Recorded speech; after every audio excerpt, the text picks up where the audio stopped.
prepared a written statement with annexures. It's quite comprehensive, and he is ready to take the oath.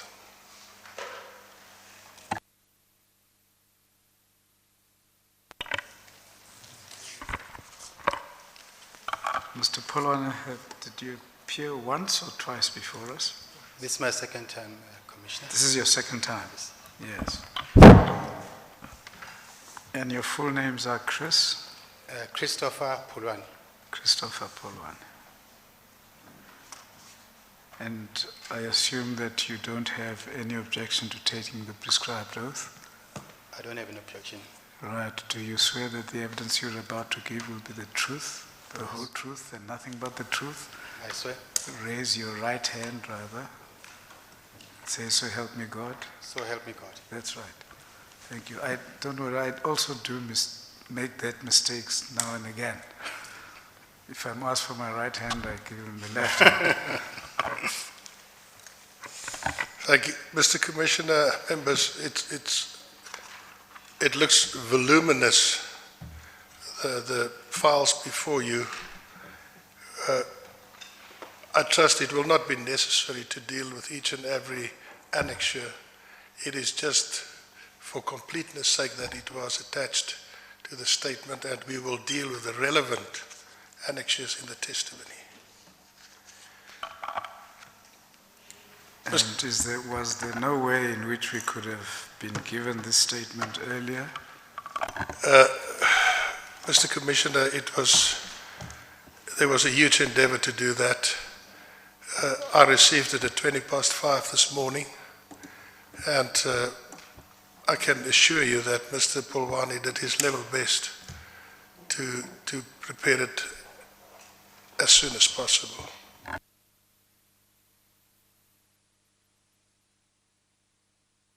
Yes, no, that's fine, but it would have been preferable if we had received it much earlier so that we could cross-reference as we're going through it. We take note, and from my side, I apologize for that, Mr. Commissioner.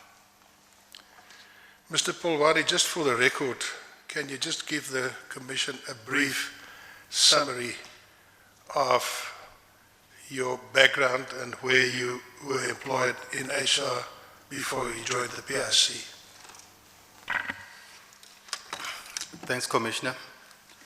My HR career started in ABSA around 1995, thereabout. I was a trainee banker, and I developed and progressed in my career up to the level where I was a HR business partner. I had serviced the vehicle financing division of ABSA. I've also serviced the business banking division of ABSA and the investment banking. So I spent a good 13 and a half years at ABSA. I was also involved in the Barclays integration when Barclays was investing in ABSA in and around 2005 to about 2007, thereabout. Post that, I was headhunted. I joined SARS. At SARS, I worked for an enforcement unit as a senior manager in HR. I subsequently got appointed as the executive head for business resources in the Large Business Center. As you will recall, the Large Business Center was a specialized unit at SARS, which focused on high-end taxpayers as well as corporates. I was part of the process where the Large Business Center was remodeled,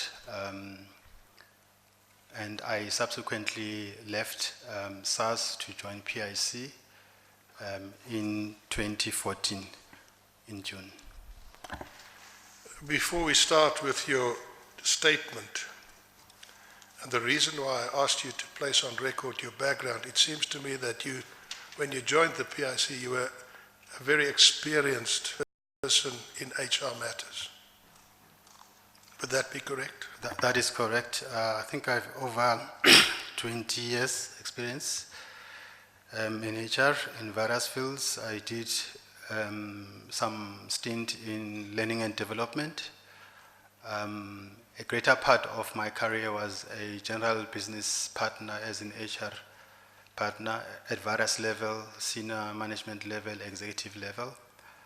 I also ventured into leadership development and management development. At the time when I left SARS, I was actually responsible for the leadership and management development program at SARS at the time. Now, before you joined the PIC in 2014, the Commission heard evidence from Mr. Vuyo Jack of work he has done in the PIC to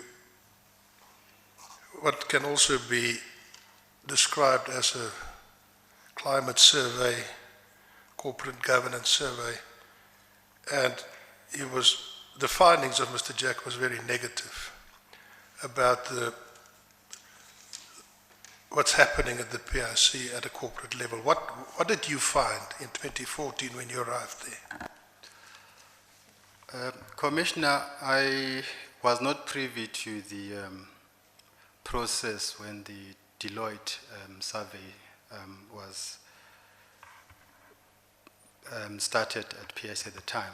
I have seen the report itself, and I've looked at some of the aspects. To address the issue of my experience of PIC, and maybe in particular I can reference to the climate survey experience, as it were. I understand at the time that there was a climate survey that was conducted. What followed then was a commission for a KPMG assignment. I'm not sure what form it took, but it had a report as one of the outcomes, and I think it was called a governance review or of some sort. I have not seen the report itself, but I heard about it. What I'm aware of is that at some time, the board of the PIC had discontinued some of the elements or program that the report had unearthed or was focusing on, and focused on positive aspects of the report, which I'm not aware of exactly what it entailed at that time. But I get a sense that the board at that time made a decision that they would disband the governance review project and focus on either remodeling or rebuilding the PIC at the time. My first 6 months, I think I found, and I'll also restrict and maybe expand a little bit at some stage, but restrict my experience of first the HR function that I was appointed to lead. It was a lean team, lean structure of generalists and predominantly focusing on the recruitment.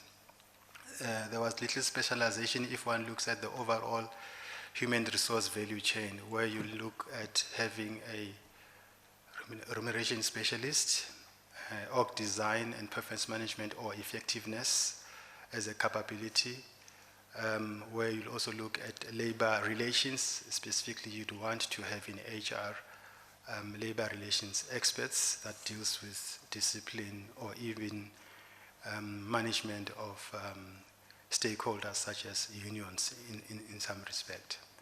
So most of what I would term key building blocks and functions of the HR functions were not there. It was administrative in nature. I was also looking at the policies within PIC. Some of those policies had to be reviewed. In fact, I think ever since I joined PIC, I must have reviewed over 10 policies of HR across the HR value chain, for instance, and we still continue to review some of them and improve them in terms of creating a conducive working environment. I must say that I'd also found a culture, if you like, which was very rooted in what I would call grapevine, there was elements of people who would be fearful. There were elements of people who would find the environment receptive. So you had a spectrum across the board. I think my biggest reality check was when we conducted the climate survey in and around 2017 through Mandate Mulifi. When employees, as and when we were rolling out the climate survey, were less keen on participating. At some stage I will refer to what I've prepared, but they were less keen to participation. And one of, I think, the key drivers of lack of keenness was around what was perceived to be a culture of victimization and fear. Obviously, we have to test these in terms of a climate survey. My understanding and appreciation for climate surveys, as we now call them engagement surveys, normally assist an organization to improve its employee value proposition. They are not used as tools to either punish or tools to find something wrong, but they are tools to improve an organization. And they do get abused every now and then, for whatever reason. So the reluctance of staff to participate was quite revealing to me. We had two mechanisms in which we would have staff to participate in the connection survey. One was an online platform hosted by the independent consultant, and we also made available the hard copies in order to increase the level of participation of staff. In both those platforms, there was a specific section referred to as demographics. So generally when you have an engagement survey, when you assess, you want to look at the whole spectrum of your population.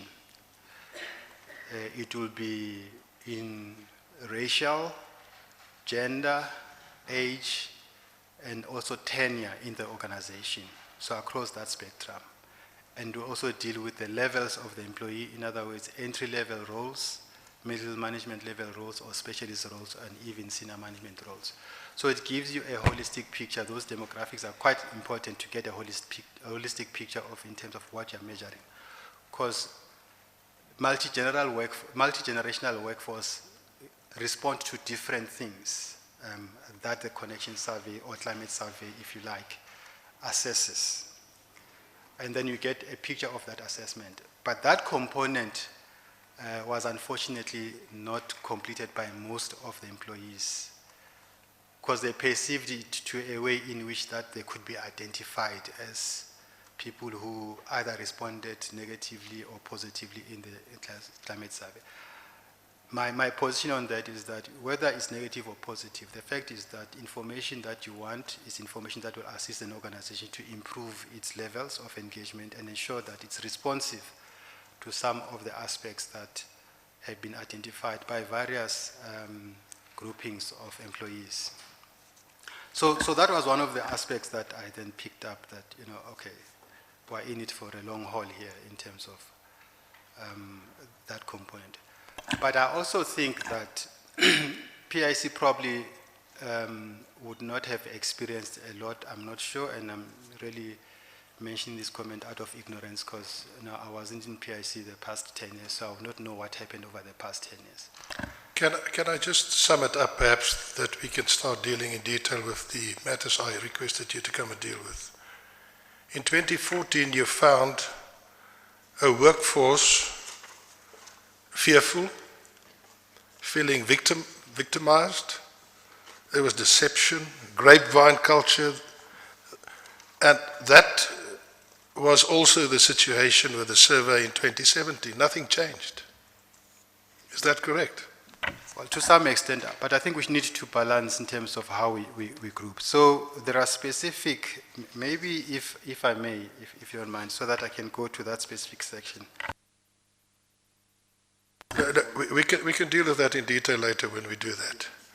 But perhaps to put it otherwise, in 2017, the majority of the people working at the PIC were fearful to complete an online survey.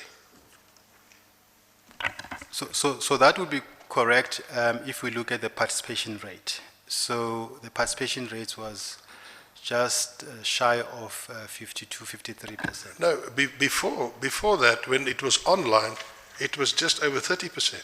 That's correct, yes. And then to improve the score, they were asked to complete hard copies and put it in a box. Yeah. And even with that, the score just got just to above 50%. That's correct. All right, now you've been requested to deal with certain aspects of the testimony before the Commission. The one is the situation of Mrs. Menye, the former IT head. That is correct. The climate surveys, the second, allegations relating to abuse of position, power, internal process, victimization, etc., and allegations relating to remuneration practices and the awarding of incentives. Those are the issues. Now, let's start on page 3 of your statement, the settlement agreement with Mrs. Menye. Can you just, and you don't have to deal specifically with each and every annexure, just take the Commission through the process. Thanks, Commissioner. So, if it pleases the Commissioner, I would like to read some aspects Please. of it because I think it will assist me. I've had a long evening, so I need to at least get my focus right. My understanding is that this issue arises from the statement of Ms. Menye dated on the 6th of March 2019, as well as the evidence which she gave at the Commission on that day. That's from paragraph 2 of your statement, right? That's correct, Commissioner. In respect of the settlement, yes.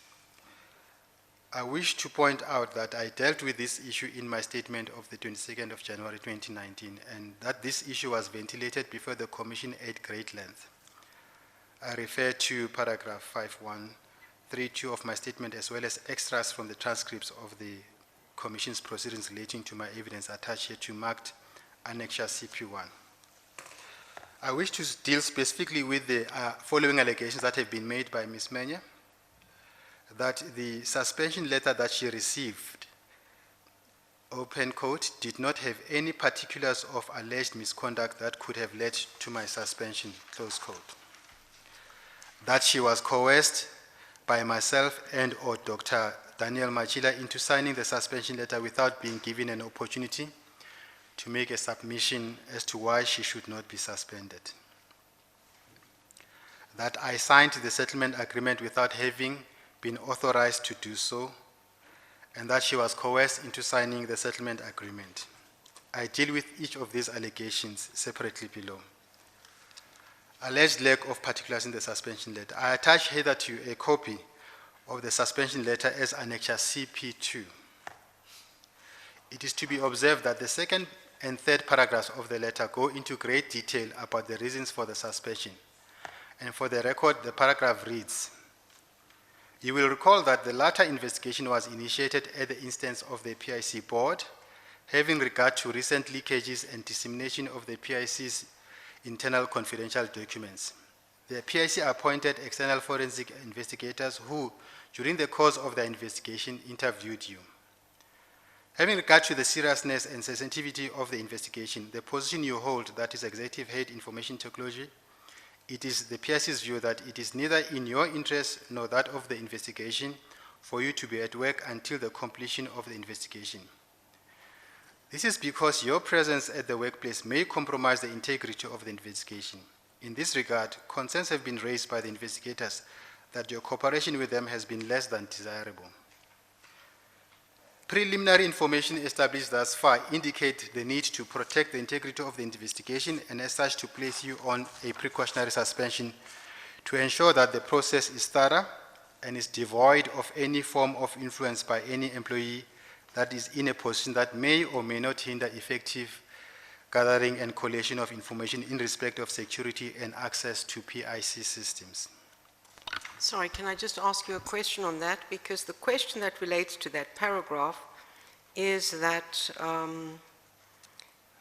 that she says that there were not any particulars of alleged misconduct. Those paragraphs don't reflect misconduct. Those reflect a reason why you would want the person not to be there for investigative purposes to ensure the integrity of the process, but it does not relate to misconduct.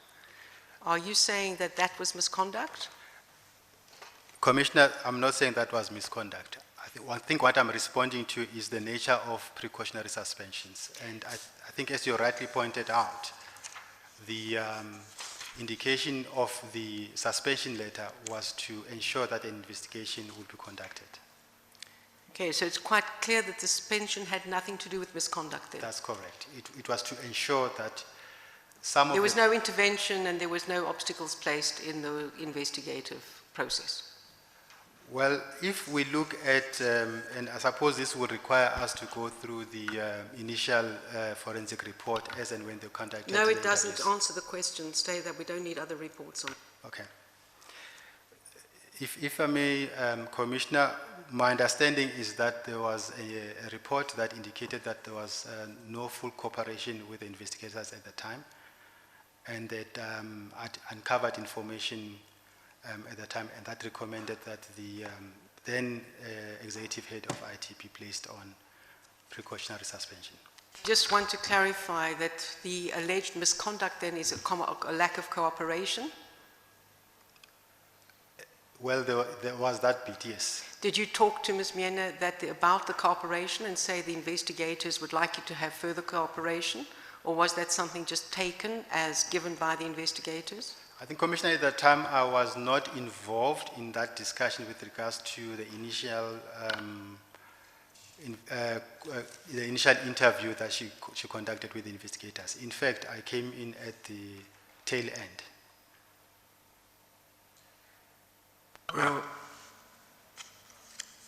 am I correct to say it seems that you did not ask her why or tell her in respect of what was she did she not cooperate with the investigators so that she can respond to that? Not myself personally, no, I did not ask her that question. No. Well, did anybody do so? I would not know if that would have happened at the time. However, I'm aware during the meeting that we had with her, I was present in that meeting where the proposal to place her on precautionary suspension was proposed to her. And she did indicate that what is the reason for you placing me on precautionary suspension. And we, I think Dr. Den also indicated that it is for the purpose of conducting an investigation, since PIC has experienced a barrage of leakages of confidential information and that PIC systems may be compromised. It was in that regard. Well, in that respect, one would have expected that everybody in IT would have been suspended. Commissioner, I would imagine that you'd obviously be looking at the most accountable person, but definitely I would imagine that you would do that. But in any event, do you agree that the only real allegation made here is that in this regard, concerns have been raised by the investigators that your cooperation with them has been less than desirable? You would say that really is the reason why she was suspended, because there's nothing else that's revealed. I would confirm so, because that would be probably the most primary reason. And most probably, I would also think that if indeed the investigator from a participation point of view of Ms. Menye identified that as a hindrance, that probably would be a consideration. But as head of HR, I mean, surely you want a fair process. Did you not say, well, have you spoken to her? Has she improved the cooperation? What was the nature of that non-cooperation? I mean, I don't think you move from a non-cooperation statement by an investigator to a suspension without some interaction as HR, because you're implementing the suspension. So if I can just respond to that, and probably this is where I could probably be found to be, not having played a role which is probably required of HR.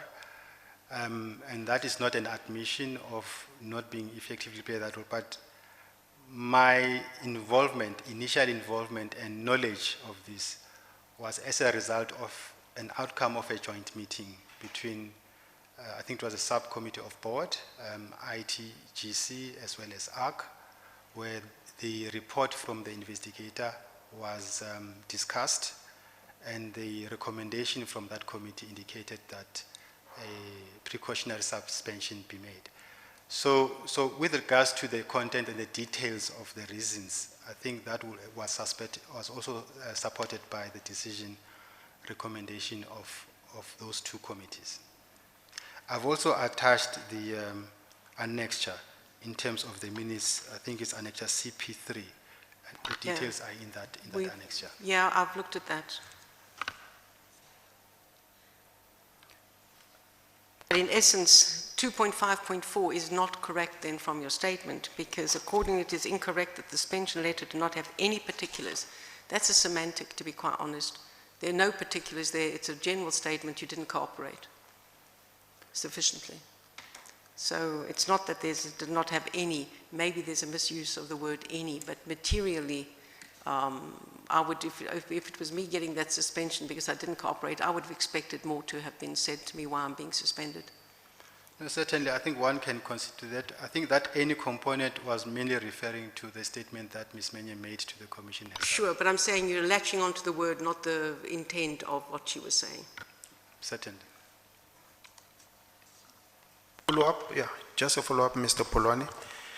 From what I can recall, she mentioned that, Ms. Menye, that either on a day of the suspension or before that, Dr. Dan asked her for the passwords to all the staff or parts of the staff, and as she was preparing those passwords, she was called into the office and it was said she was suspended. Do you know about that? Can you recall that it happened during the time when she was collecting the passwords? I noticed in her submission, but I was not aware that she was in actual fact collecting the passwords, and I was also not aware that she had been instructed to collate and collect the passwords in the business. What I was informed about was the meeting in which we needed to invite her in, and I think the assistant of the CEO, Dr. Dan Machila at the time, Desiree, called me and said we need to have an appointment and deal with the issue of the precautionary suspension that needed to be issued to Ms. Menye. So with regards to whether I was aware she was collecting the passwords, no, I was not aware. But wouldn't you say that the issue about her questioning the issue of giving out the password as a risky issue contributed to the suspension? As I said, I'm not aware if that contributed to a suspension. If she's raised that, I was probably not present when she raised that as contributory. My awareness of the recommendations for her suspensions was as an outcome of that joint meeting between the ITCGC as well as the Audit and Risk Committee on the 17th of November, where that recommendation was indicated. And I think from that basis, it highlighted that there was a greater risk in having her around. So I would not know whether the risk was as a result of her not cooperating with providing the passwords. I was not privy to that, or whether the risk was with the IT systems being compromised. I cannot attest to that. Okay. The second allegation was around coercion into signing of the suspension letter. And maybe this goes to the heart of the questions that have been asked in this regard with regards to whether she was provided an opportunity to do so. I'm aware that there has been an engagement during, and she had obviously asked the questions as alluded to as to why she was being suspended. And it was mentioned to her that the IT system dissemination of information as well as her cooperation with the investigator required her to be suspended as such. And I think that was when that oral representation she made, and it was brief, she then requested that she should take the letter and have it read by her lawyer. I then indicated to her that my understanding is that this is a precautionary suspension, and if she would like to make any representation, she could do that at a lesser stage. But at that stage, it was required of her to acknowledge receipt, and then she can forward her representation. On occasion, you're dropping your voice. Sorry. I suggest that you just pull that closer to you. Thanks. Sorry. So what I was saying is that she had asked to have her letter, and that she could respond to it the following day. I then advised her that the nature of the precautionary suspension was to prevent any further potential risk to the business or interference of the investigation if there was any of that was to happen. And she could make a representation at any given stage. Later on, she'll have the opportunity to do so.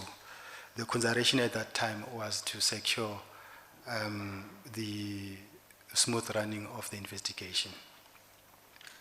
Going back to 2.6.2, did she make representations, oral representations at the time? Other than questioning, I think her representation was questioning. She was questioning or she was questioned? She was questioning why she's being suspended. Are you suggesting that that's oral representations from No, her no, side not as at to why all. she shouldn't? No, not at all. I did indicate that she said she may want to do so if she takes the letter with and reads it and obviously gets legal advice in terms of that. And she didn't get the letter? No, she had the letter with her, but then she signed acknowledgement receipt. No. Did she get a letter calling upon her to give reasons why she shouldn't be suspended? I can't recall if she got a letter that says so. What I can recall is the letter that was offered to her and the discussions that ensued during her suspension. I don't think there was a letter. But that letter was suspending her. It was not a question to say, give us any reason why you should not be suspended.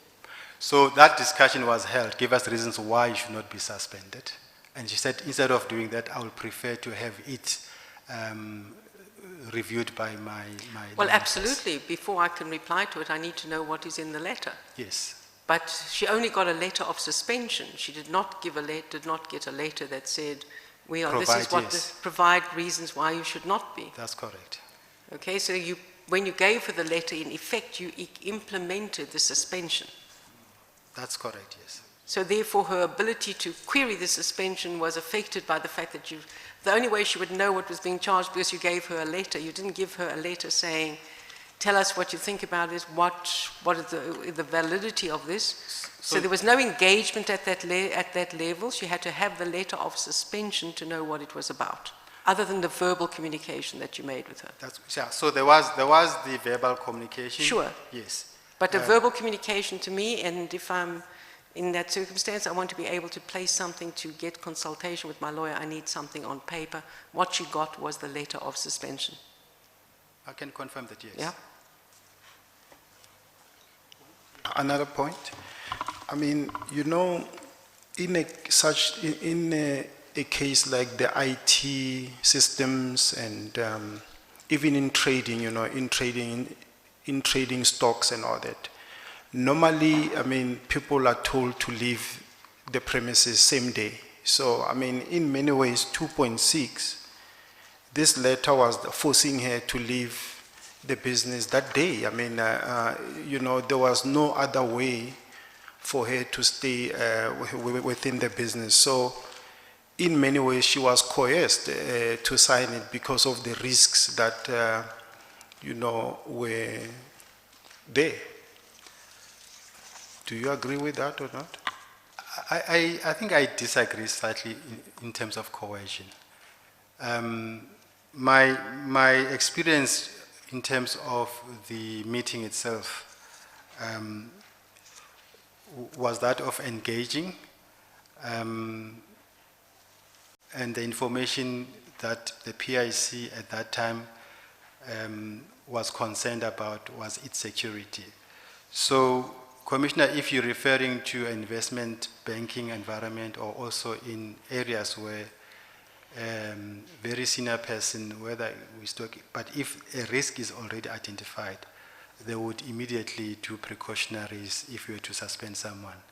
Now, I think the issue of whether the precautionary suspension had an effect of coercion, I think I disagree with that. Maybe the issue that I think would have been raised was the risk associated with her presence in the duration of the investigation. But from my point of view, there could have only been one outcome for her to leave the premises. I'm not sure there were other outcomes for her to sit in the business, log into the system and all that. That's all I'm saying. Is that correct or not? I hear you, but obviously I can't, you know, ascertain if sitting anywhere else would pose any risk. I can't ascertain that. I would imagine if one is concerned about security and the risk associated with IT or leakage of information, you'd obviously take, you know, reasonable steps to ensure that those are secured. I would imagine that this possibly was the consideration at the time. I wouldn't consider it as coercion. Okay.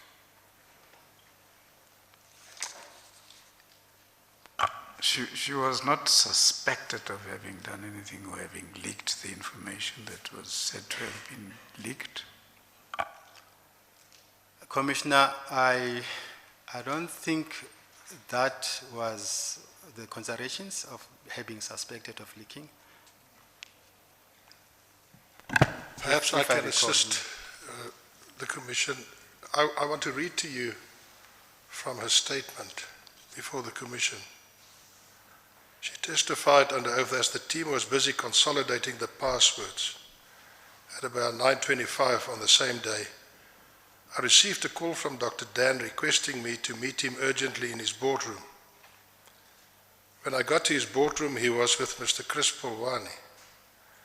Mr. Polwani had a cream PIC branded envelope with him. He took out a letter from the cream PIC envelope and said that I have been suspended. I was shocked and asked him about the reasons for my suspension. Dr. Dan said, shouting, "Uyukazi, I'm not dismissing you. I'm suspending you with full pay. Sign this letter and leave now." I begged them to give me some time to consult with my legal advisor before signing the letter, but they refused. They did not even allow me to go through the letter. What is your recollection of that meeting? I think that's one view. She had read the letter throughout, and she had indicated that she would want to have her lawyer advise on that, but she had read the letter. When the letter was issued to her, Dr. Den did share with her concerns raised around the security within the IT space, And I'm not sure if indeed the issue around her being, having to leave now, that if that was the discussion, I can't recall if that indeed was the case. Can you recall that he shouted at her? No. The only person and incident where I know there was an exchange was with regards to the meeting with Mr. Simpio and myself.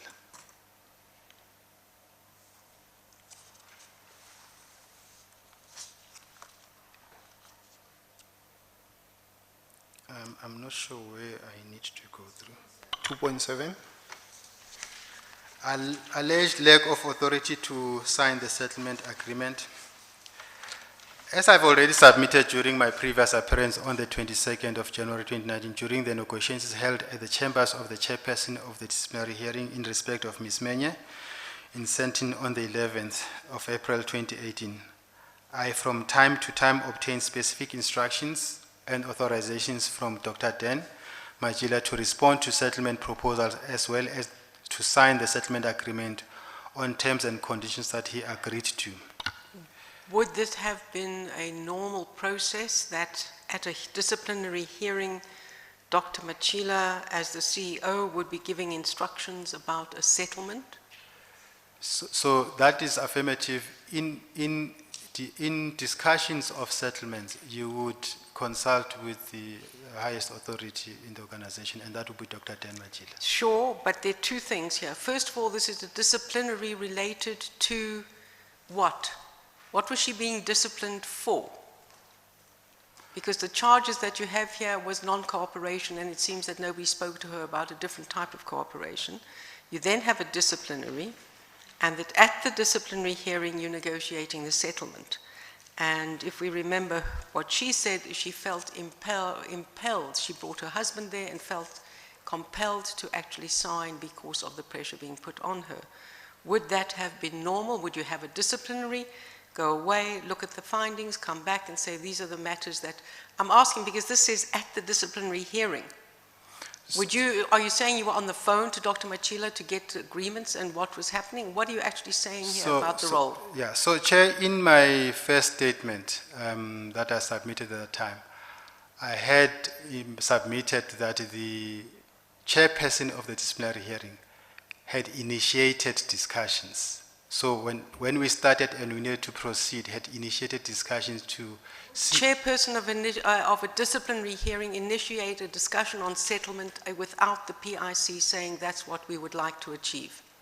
So he would he'll make that proposition to both teams. So basically, he made the proposition to both the PIC and Ms. Menye and said, would you be amenable to a negotiated settlement in order to resolve the dispute? He initiated that.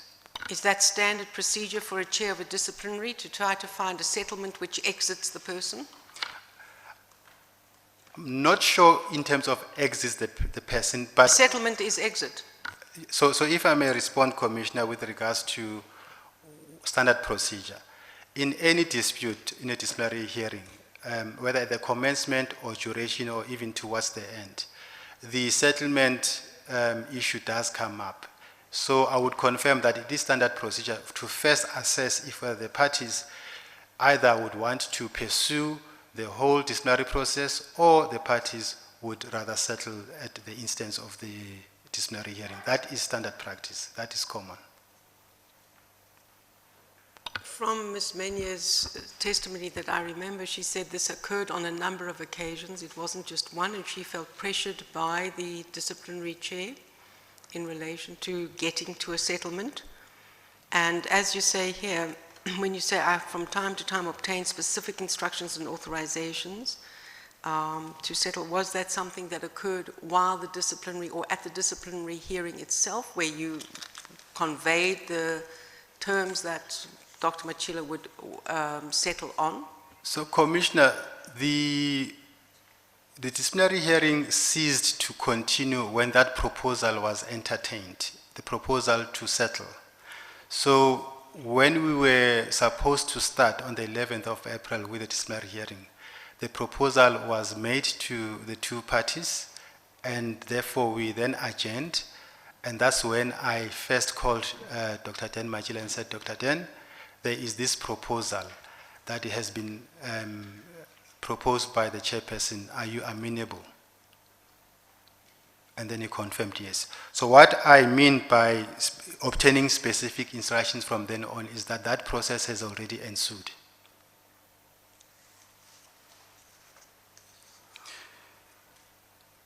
I from time to time obtain specific instructions and authorizations from Dr. Dan Machel to respond to settlement proposal as well as to sign the settlement agreement on terms and conditions that he agreed. In this regard, the settlement discussions were initiated by the chairperson of the disciplinary hearing in the normal course of exploring various options for the expeditious resolution of the disputes that form the subject matter of the disciplinary hearing. I emphasize that this is a common practice in proceedings of this nature. The terms and conditions of the agreement were subsequently approved and ratified in writing by Dr. Den Majila. In this regard, I refer to the submission that was made to the board in an employee relations report on the 18th of April 2018, containing a summary of such terms and conditions attached hitherto marked on Annexure CP4. Commissioner, Sorry, let's just go back to 2.7.2. What was the dispute? What was before the chairperson of the disciplinary committee? Chair, if I recall, I will need to look at the charge sheet at the time.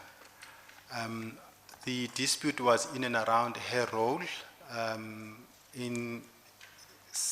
think it had to do with the IT systems as well as having not reported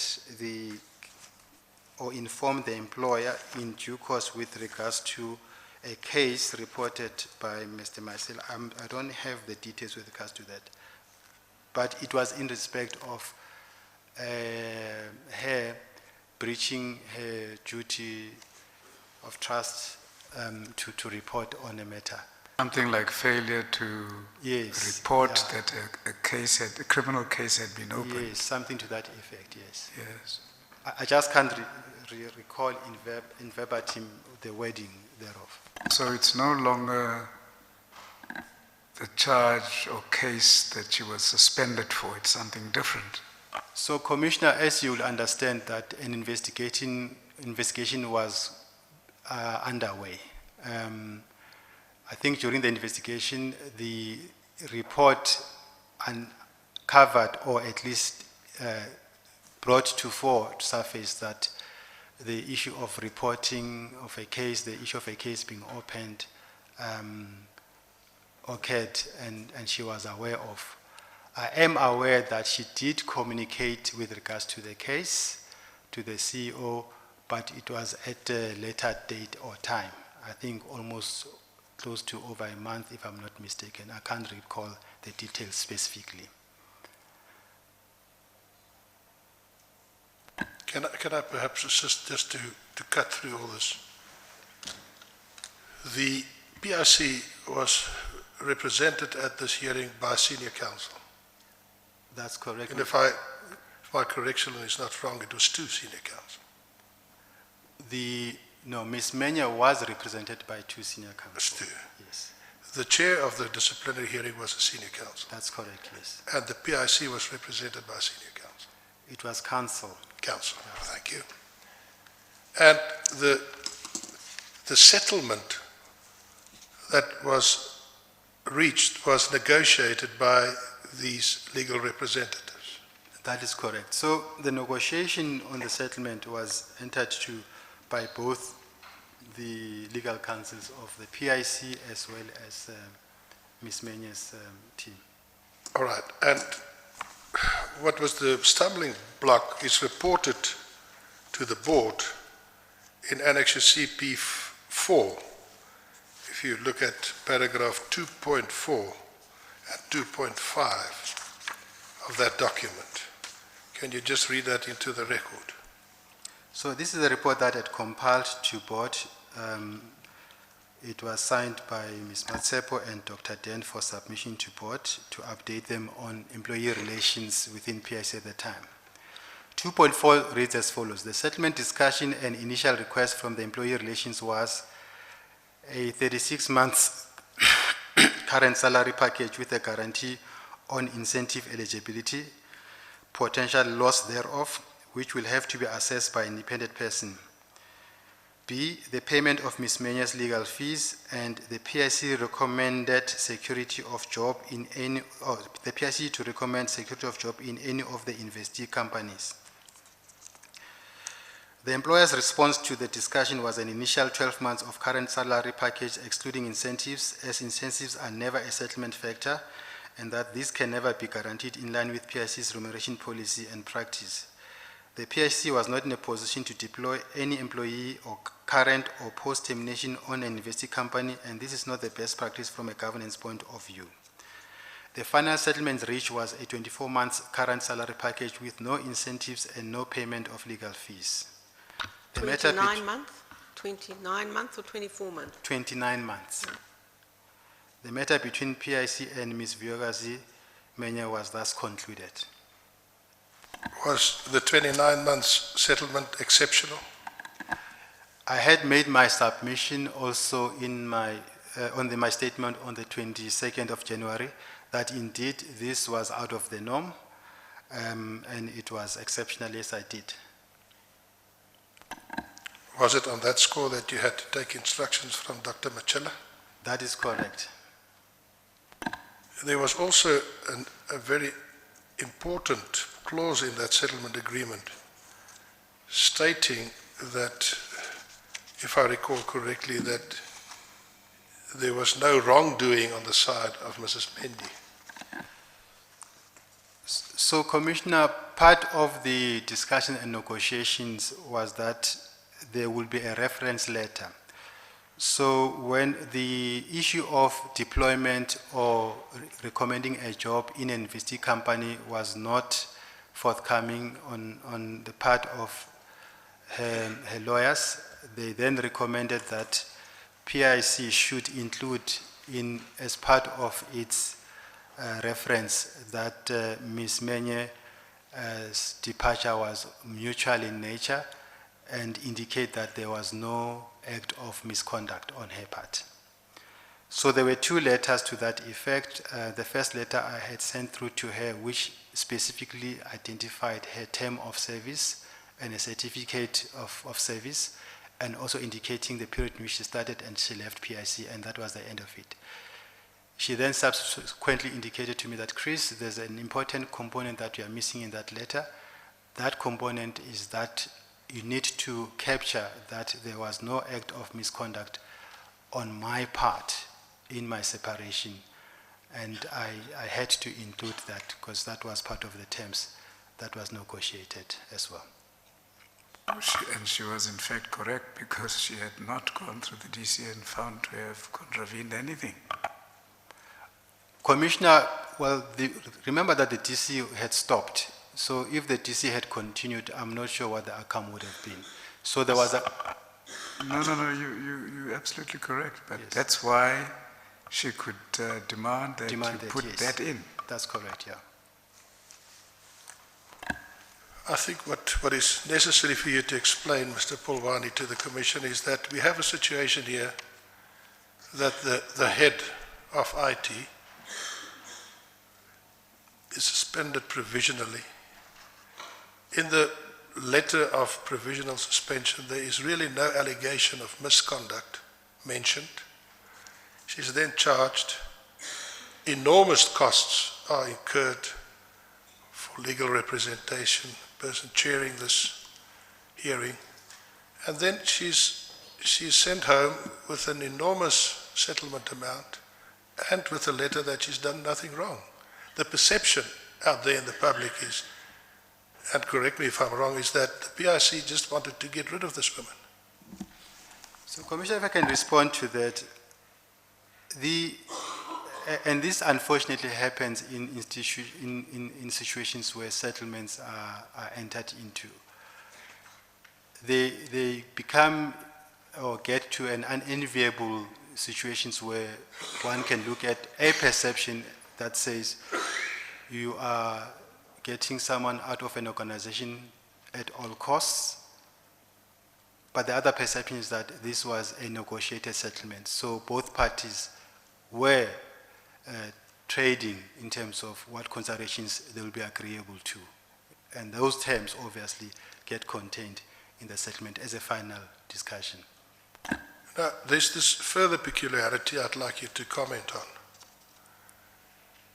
The board of the PIC has now decided, I believe, to reinstate Mrs. Mende on the basis that the settlement agreement that you signed is not a valid agreement because you were not authorized in writing by the CEO to sign that agreement.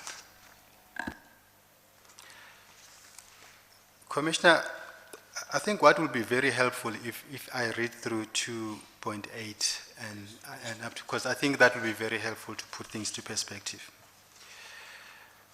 The alleged coercion to signing the settlement agreement. My understanding is that the fact that the allegation related to coercion to sign the agreement is brought before the Commission for consideration suggests that the PIC had a role, directly or indirectly, to play in such coercion, and that if that was not the case, it wouldn't have been placed before the Commission in the first place.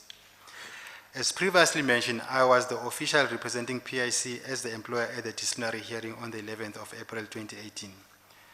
The PIC's legal representative and I did not have any direct interaction with Ms. Menya outside of the discussions that took place in the presence of the legal representatives of the two parties initiated by the chairperson of the disciplinary hearing. In this regard, I refer to the copy of the settlement agreement that was attached to my initial statement of January 22nd, 2019 as Annexure Y, which for ease of reference attached here to marked Annexure CP5. It is to be noted that the settlement agreement was signed on the same date of the disciplinary hearing. It is to further noted that, contrary to the submission of Ms. Menya to effect that she was coerced, she states the following in clause 1.3 of the agreement. Open quote, this agreement has been entered into between the parties freely and voluntarily without either party being under duress or under any undue influence. I emphasize that the settlement agreement is a product of negotiations between the parties represented by and having taken legal advice from their respective representative in respect of the agreement itself. I further wish to clarify that statement I made in my provision submission to the effect that some conduct indicated behavior that is incongruent to PIC's values and code of conduct, which was flagged by the Commission as warranting further consideration and or interrogation. In this regard, I attach hitherto a letter that Ms. Menya addressed to Mimecast Pty Limited dated 16 November 2017, requesting, among other things, them to create an account with super administrative privileges on a permanent basis that will enable the head of IT security, among other things, to access email communications at the PIC, marked Annexure CP6. Sorry, can I just ask you a couple of things in that regard? In terms of that, what is the policy of the PIC in granting access to people who work in IT to get authorization? So one would assume if she did not have the authority to ask that question or create that access, what was the policy and what would she have had to have done to enable that access? My understanding with regards to anyone who requires access email of any other employee would need to write a letter or a memo and get approval from the CEO. So that the normal work would be, given so. the job description of the people concerned, and I mean it is a real issue, any person who would have access would have had to, including herself, everyone there would have had to have authorization from the CEO.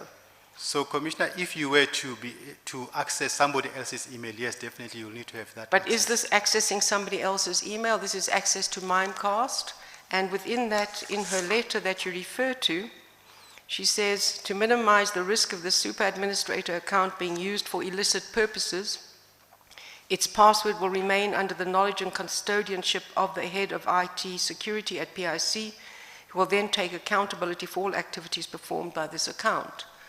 Now, what I'm asking is, is a letter the only question to say, well, this person has to do this job. In order for them to do that job, does it not come with the job that you have that access?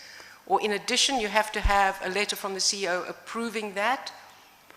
I think what we're talking, yes, I will confirm that you have to get approval from the CEO to be able to do that. And let me just qualify. Mimecast is a platform that hosts communication between anyone who sends an email to PIC, and that's received, and anyone from PIC that sends email outside. Now, I understand that was made very clear in the presentation by Ms. Menye, but what I'm raising here is the person who was being given access was the head of IT security by the head of that department. So does it not, when you employed the person as head of IT security, go with the assumption that they would have access to these kind of platforms? Otherwise, what IT security are they looking at if they haven't got access to the system? I'm not saying that approvals are not required. I mean, it's a big question for me as to what other steps were there. I'm just asking that, in that job description, would it not have been assumed that to do your job as head of IT security, you need access to the platforms? So I wouldn't like to speculate if whether it's an assumed component. Head of HR, you know what that job requires. What is the platform? You interview the people, you approve them. This is it, it's a job description. If you're head of IT, you've got to access the IT systems of the organization. I agree to that. I think there's a level of risk that obviously one has to bear in mind. So you'll have to assess, if you provide super administration on a permanent basis, what risk are you dealing with? So if you're providing super administration right on a permanent basis, I'm not sure if whether the aspects that have been identified in the letter are aspects that, first of all, as an organization, PIC has identified them as requirements that any one person within PIC should have. I would imagine those are issues that will be discussed at various levels. If you like, probably at a committee level or ESCO level, or as a matter of courtesy, extend that discussion with the CEO to say, I have these concerns, I have these considerations, the head of security IT needs to do X, Y, and Z, and therefore I think it will be appropriate to provide super administration rights on a permanent basis for these reasons and that reason. That leaves it to judgment. I'm asking, is there a PIC policy? I'm not aware from a policy point of view. I think it's an issue that needs to be looked at within IT itself, if whether that and the is governed by CEO, the because policy. if your requirement is to go to the CEO to get a letter does not look at the question, because that's discretionary. The question is there a policy that a person in a responsible position can say, in order to do X, Y, Z, this is the policy, this is the procedure. Does everybody know what that policy and procedure requires? For instance, is there a probation period for Yes, there people is. who have sensitive positions? There is a probation period. Across the board? Across the board, yes. So what is the probation period for, which in this instance would have been Mr. Maisela, if I remember? That's correct, yes. What was his probation period? It would have been 3 to 6 months. 3 to 6 months. Why 3 to 6? A 3 Because- midterm evaluation and a So 6-month confirmation? That's correct. So it also will deal with the seniority of the person. Why would it deal with seniority? So If you've got a probation period, the person must have a probation period. Yes, a probation period. So when a probation period will say 3 months, first 3 months, then you assess the level of competency, Sure. adaptation, and if it requires to be extended, then it can either be another 2 months, or that's why I say 3 to 6 months. So you have to make an assessment on your first 3 months. So in that first 3-month probationary period, is there a policy about containment of access for a person in that kind of position? That you can say in the probationary period, you are not allowed to do X, Y, Z in the organization?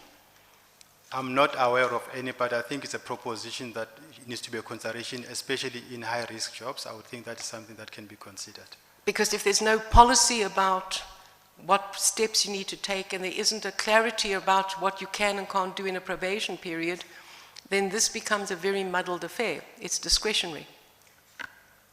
It may just as well as be, but I think from a practice point of view, and this is possibly what I think I'm accustomed to as and since and when I joined PIC.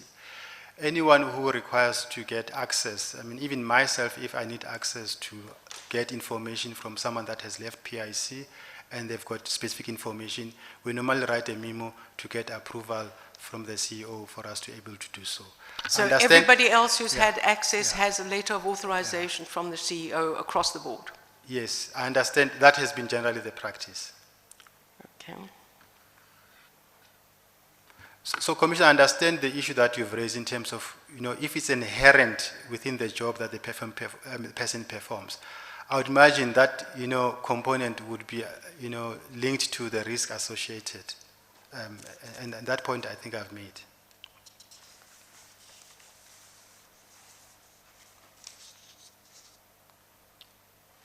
Where was I? Paragraph 2.11. The letter was written without any form of authorization from or knowledge by the CEO or any committee of the board or the board itself or any member thereof. This fact was confirmed by Ms. Menye during her appearance before the commission in this regard.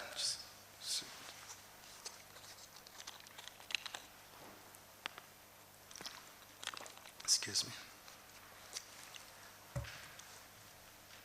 I attach that too for the Commission's ease of reference, extras from the transcripts of the proceedings of the Commission relating to Ms. Menye's evidence marked Annexure CP7. I only became aware, and this is myself as Chris, I only became aware of the existence of this letter when it was revealed by Mr. Simpio Maisela at his disciplinary hearing.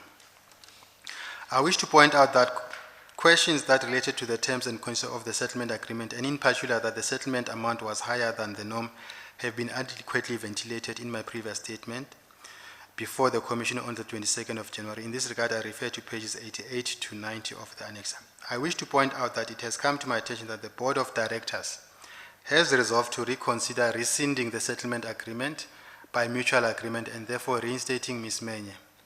To this end, in my capacity as the Executive Head of HR, I have been requested by the Acting CEO to facilitate the negotiations for the mutual rescission of the settlement agreement entered into on the 11th of April 2018 for her reinstatement by making proposals to her for consideration pursuant to the board resolution.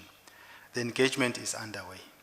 Now, does that not raise its own questions about the validity of the suspension in the first place, the disciplinary hearing, coming to a settlement, and now undoing all of that with nothing having changed around the evidence?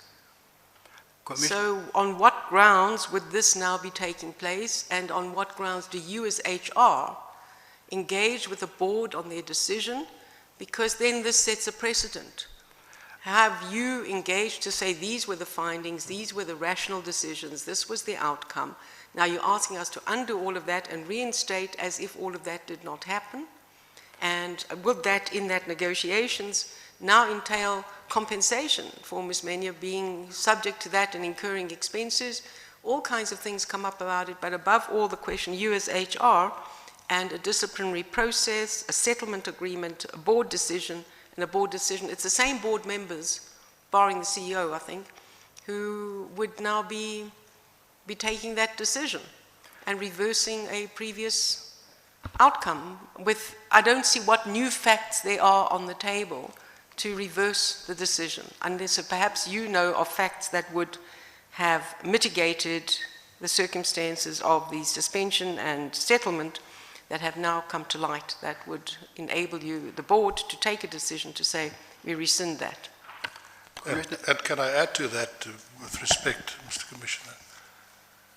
Are you now in the dark box for signing the settlement agreement without the necessary authority? Has any steps been taken against you? Commissioner, I'll maybe respond to, and I'll respond to the lead, evidence leader as well. I think on the 22nd, when I made my submission to the commission, was that I was requested to answer and respond at the board meeting. I think it was that very evening, where I was asked specifically around the validity the mandate that I received, whether I had considered the credibility of the charge, etc. Then I said, my position is that I was mandated first to enter into a settlement discussions with Ms. Menye's legal team by the CEO. The second part is that this was an outcome of a determination at that time that was entertained by both parties, proffered by the chairperson of the hearing. And thirdly is the board, I think, had taken exception, particularly to the values. You will recall that a report to the board was made in and around the 18th of April earlier on. So a year later, the question surfaced with regards to the settlement discussion. When I then gave my reasons, they indicated that it is best for the board to get a legal opinion on the validity of the settlement agreement as well. I think there is an attachment that refers to that. The legal opinion was obtained from Clive Decker, CDH, as it were. I just want to get traction so that I could refer to it. So to an extent that it was questioned, the board saw it fit just to ensure that it is, correct in its assumption that this could either be reconsidered, and a legal opinion was therefore CP16. CP16. CP16. Thanks, Commissioner.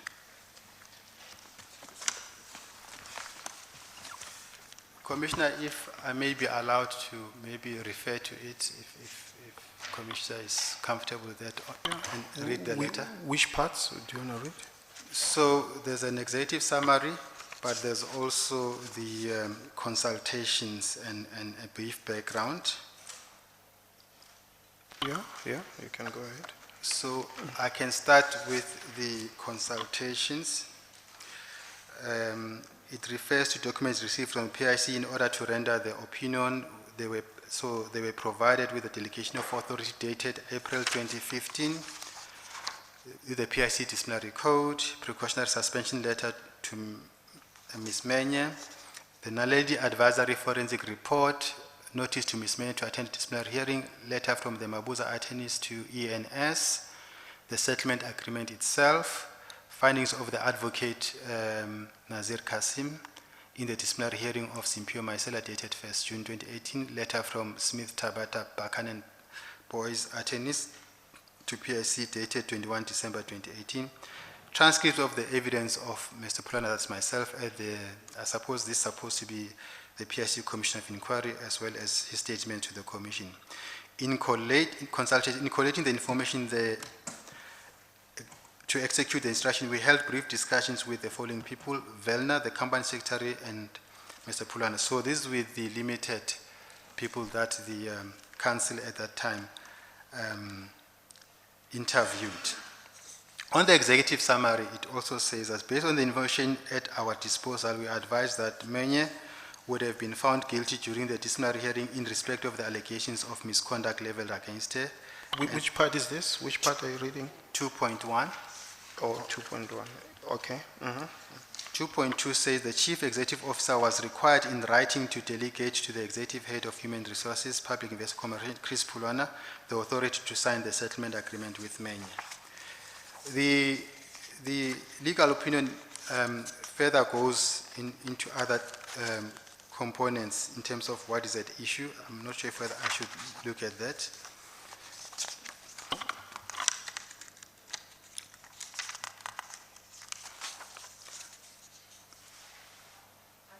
An important question in the letter or the document you're referring to is 19.4.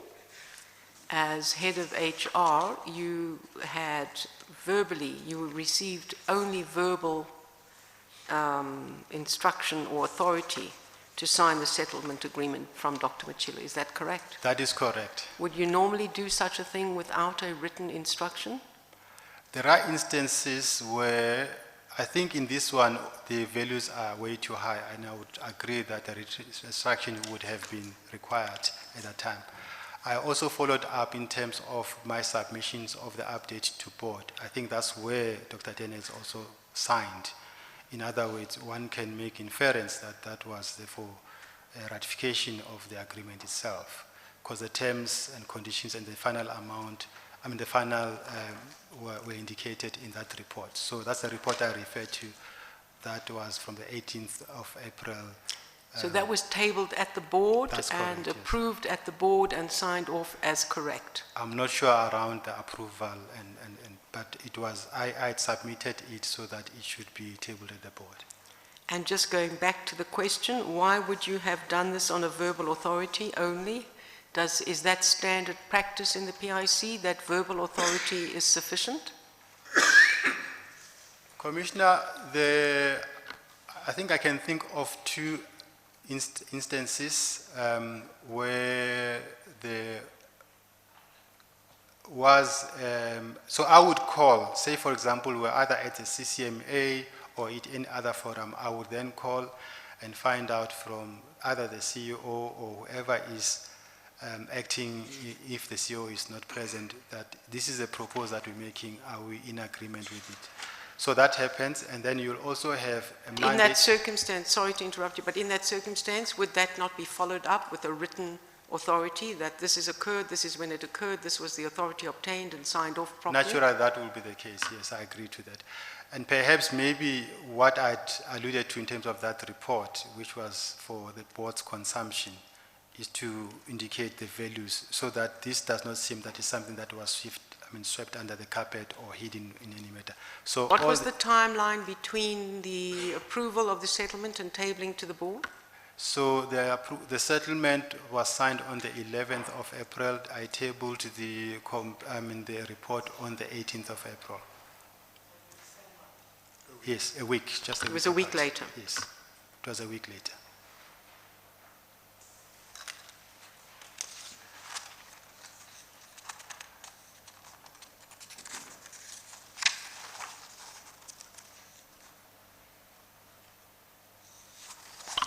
Can you maybe, for us, perhaps read paragraph 41 on the same letter, the opinion? Based on Pulane's own version, the payment was out of the ordinary, and I did make this submission. And just to check, according to PFMA, would that be called fruitless and wasteful expenditure? I'm not sure whether PFMA covers the settlement agreement. I think a settlement agreement is an agreement which is a contract entered by two parties, and at that time, hopefully of equal minds, and have agreed on the terms itself. So to the extent that that has been fulfilled, I wouldn't see that as a fruitless and wasteful expenditure, not unless that is overturned and there are other reasons other than what was intended to when the contract was entered. Then I would probably think that would then fall in that space. But ordinarily, the settlement would be just a contract entered by the two parties. But you are not sure about that. Maybe we should find out if this was it or not, isn't it? Yeah. Advocate Luke. Mr. Commissioner, the PFMA is not applicable. It's not fruitless and wasteful expenditure. It is not fruitful and wasteful expenditure in terms of the PFMA. It is, okay. It isn't, oh, okay, all right. Okay, thanks. Just for the record, who chaired the two committees that sat on the two committees that looked at this matter for suspension? Your joint committees was ICT and ARC. Who was chairing those committees for those hearings? I'm not sure who was chairing, but there is a record of the minutes signed by the then Dr. Claudia Manning, who was, I think, the chairperson of the ITCGC. So she would have possibly chaired that joint committee looking at the matter? That's correct, yes. Okay.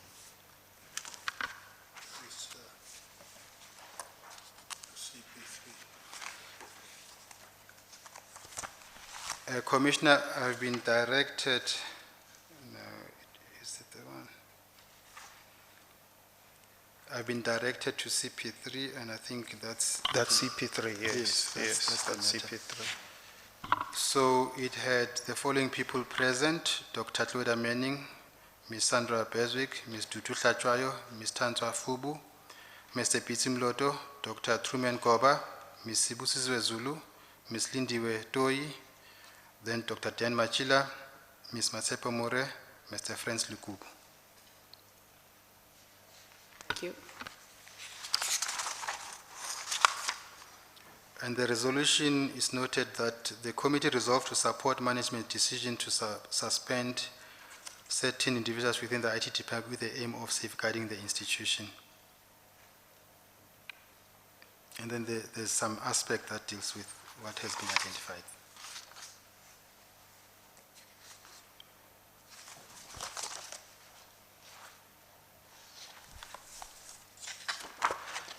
Chair, the evidence leader made a proposal that actually in the dog box or being thrown under the bus in this instance. One of my reasons coming back to the commission is primarily to deal with the issue around my role and involvement on the settlement agreement. And I still maintain that I was carrying on a mandate. I was delegated by the CEO, following through in terms of what had been agreed as a result of a disciplinary hearing. I just wanted to make sure that I clear that part on my activities and actions. Can we then proceed with item 3, the recent organizational climate surveys? And we have in part already dealt with that. But can you just briefly take the Commission through the relevant parts of that, and especially the Malefi survey? That is the one on 3.13, page 12 of your statement.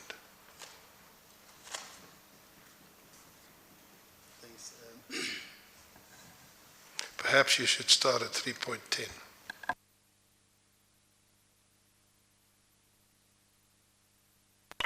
On the 1st of April 2015, I was appointed as the Executive Head of Human Resources, and I began to be a member of the EXCO of the PIC. At the time of my appointment, there was an organizational restructuring that was being implemented pursuant to the new operating model that was developed before I became a member of EXCO.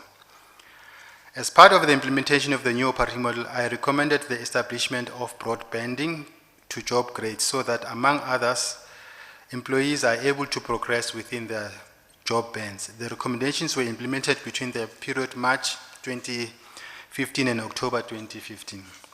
The climate survey was one of the initiatives identified to test the efficacy of the new operating model, but more importantly, to assess the climate and impact that the restructuring had on employees. Sorry, before you move on to that, just to take you back, at that point in time when you were looking at this, did you examine and look at in detail the Deloitte climate survey?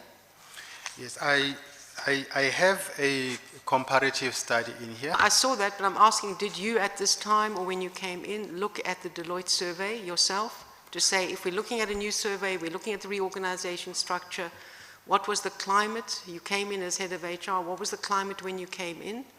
Did you look at the Deloitte survey? Yes, so the Commissioner, there were, I think, about 2 components to the survey. There was a survey that was used in PIC to assess, I think, leadership. It was more of a 360, and I think they would use as part of the balanced scorecard or as a process of performance evaluation. Then there was the Deloitte survey as well. I had looked at the Deloitte survey and indicated that there are specific things that needed to be done. If you look at the proposal also for the job grading, I think it's one of the issues that I'd already picked up. And obviously you get nuances that, there were some pressures from staff that needed to have some sort of process in which they can develop themselves in the careers. So the Malefi survey was important because the new operating model and the new structures and restructuring had just been implemented or So it was important also, I think, for the HRRC, the board, to get an assessment of its impact, and more importantly, what other aspects need to be looked at to enhance PIC's value propositions, or if you like, engagement level of the staff.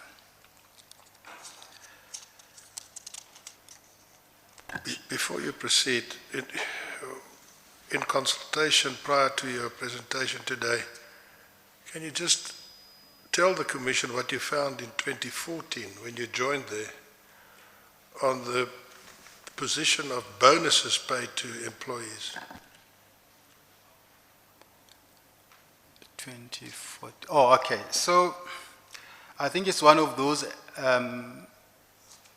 observations one will make of an organization, and I've been criticized for that. At some point, I was called Mr. Bell Curve, the normal distribution curve. So when in fact, I joined at the time where I think the performance bonuses process was in the run. And they were going to be paid out a month or two later, just after I've joined. One of the stark observations was 100% of PIC employees seem to have received bonuses. And I also noticed that the performance ratings of most employees, if one is to look at the distribution curve, were skewed towards the right. In other words, you had a higher distribution of higher ratings of employees, which gave me a sense of to what extent is performance management effective within PIC.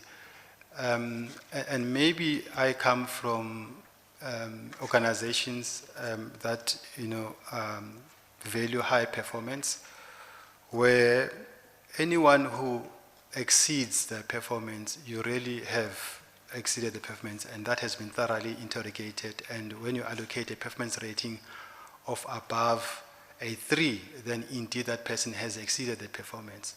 But I saw and observed that there was a high population of 4, and in some instances close to 5 performance, which was odd in any normal environment, because you almost have a fair distribution of performance rating. Which obviously meant that we all in it together. It's almost like a big party, if I can call it that way. And maybe performance management was not managed strictly and objectively. So it is quite possible that the you scratch my back, I scratch your back scenario also would have occurred. But I think what's important is what do you do about that when you come across a situation like that. I mean, one of the things that obviously one looked at was to review the performance management policy. As I indicated, that there were quite a number of policies that I'd reviewed, and then that performance management policy, I also mapped up schematically in terms of the performance management cycle, what components of the balance scorecard, what weighting should be placed, because it was quite easy to get a higher rating if the balance scorecard and inputs are not properly allocated. In other words, you could have a key performance indicator that has got a higher weighting, but in actual fact it's very easy to achieve. And then you can have a far much more complex key performance indicator, and then it's placed with a lower weighting, and at the same time, that almost, when you look at the overall score, it's very easy to achieve, and therefore it's easy to get to a higher score. So that was one of the issues that I'd looked at, and I then plugged in all the scores of various divisions, and I said, let's look at this against a normal distribution curve, so that you start conscientizing line managers around their own input and contribution towards making performance management effective. Now, this does not mean that, if an organization performs, you have to force the normal distribution curve on the rating. If it performs, it performs. But it's important that that performance is objective, it's easy to evaluate, and you can support it by a portfolio of evidence that, Chris, this is what we're supposed to do over this period. You've done it this way. you've met or exceeded your requirements. And the meeting and exceeding of requirements can be supported by evidence, as opposed to being a function of just simply putting the performance rating that are favorable. So I think from a consciousness point of view, it's an area that I still think needs to be done.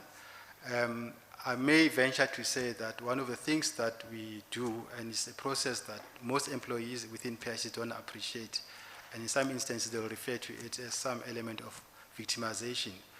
We have a moderation committee and a moderation process. That moderation committee looks primarily and has got principles that we apply. All right, we'll get to that now later.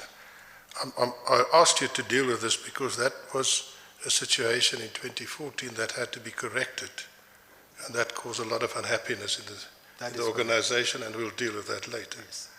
What was the position with the appointment process in 2014 of staff? How did you find that? I think it's in both ways, and probably it calls to question the HR function in many ways. So one of the issue I immediately picked up was the constitution of the interview panels. It was not uncommon for a department to interview a person within that department without a neutral or another external party who would act as somebody who can adjudicate objectively. What do I mean by this? So it was very prevalent that a person within the private equity team will interview an analyst in private equity with a panel member in private equity, with the line manager in private equity. So you have about 3 or 4 people in private equity interviewing a candidate. You don't get a sense of neutrality, or in some instances that might create an element of what could be perceived as favoritism and unfairness, because it's very important to at least have a neutral party. So one of the things that I had introduced, especially in the recruitment policy, was there must be a business partner present, which is an HR person. The line manager must be present. There should be at least one other person outside that department. I think we're getting into a space where we're getting used to that environment, because it's important to have 1 or 2 people outside that department, so that you can also have a cross-functional awareness if we're the person that's get appointed, to the extent that, they work across different functions, is the person that's competent enough to do the job that they're required to do. But if you have a person within the team, you won't have a perspective different from a team that's within private equity or a team that's within HR or even enlisted for that matter. Thank you. You've dealt in detail with the survey conducted between December 2016 and January 2017. Can you please start at page 3.136 with the findings of the survey? The survey was conducted between December 2016 and January 2017, and the report thereon was submitted during February 2017. I attached a copy of the report at an HRCP. It is to be observed that 5.1% of the staff complained participated in the survey. My understanding is that an acceptable level of participation in terms of international standards of engagement survey is between 49% to 77%. Sorry, that's 51.3% participation? Yes, Yeah. that's correct. Prior to the commencement of the survey, there were concerns on the part of employees regarding confidentiality and anonymity. In order to address these concerns and to ensure maximum participation of the employees in the survey, some of the measures that we put in place by the HR department included the following: provided options for employees to participate via online. Surveys were hosted externally and provided untraceable hard copy questionnaires to employees to complete and submit, whereby employees had the option of maintaining their anonymity by omitting their biographical details. May I just expand a bit in terms of my general experience with climate surveys? I think the one part is the data and numerical figures, but there's a bigger benefit in an organization being accustomed to or used to climate survey. And the benefit is that you are able to, every now and then, move to the next level of becoming, an employer of choice or a brand that attracts talent in the market. What I think gets misused with pavement surveys is looking for certain components that are either too negative or looking for brownie points, as it were.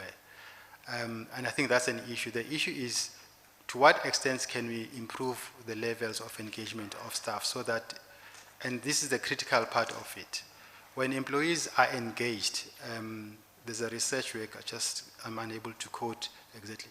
When employees are highly engaged, at least if you have engagement levels of close to about 77% or and above, as an institution, you have a larger population of employees that would provide discretionary effort in being innovative, going the extra mile, and doing things a lot more. But you'll need higher levels of engagement for employees to be able to do that. In other words, you need to be able to recognize and reward them appropriately. The environment must be conducive, you must have strong leadership, you must lead in accordance to the values of that institution. So those are some of the building blocks that will make an organization to become successful in that regard. Just a question from my side. Within the PIC, who is accountable for the corporate culture? If I can borrow, I think it's an Afrikaans phrase. So what the leadership, I think gurus will always say that culture eats strategy for breakfast, as it were. So you almost have to start at the top. The tone is set at the top.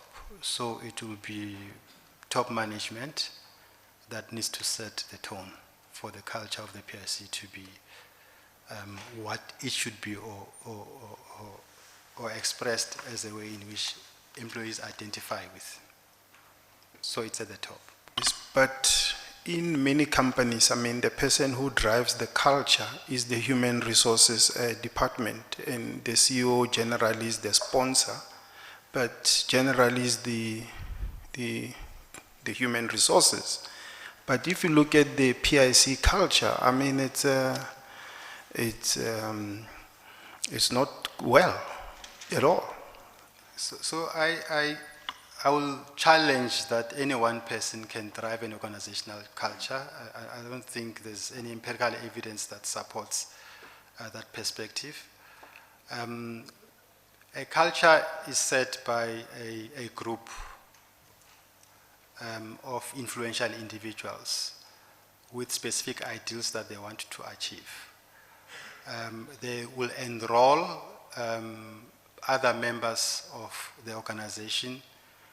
They will have a common identity. HR will be an enabler and a facilitator for that culture to become prevalent.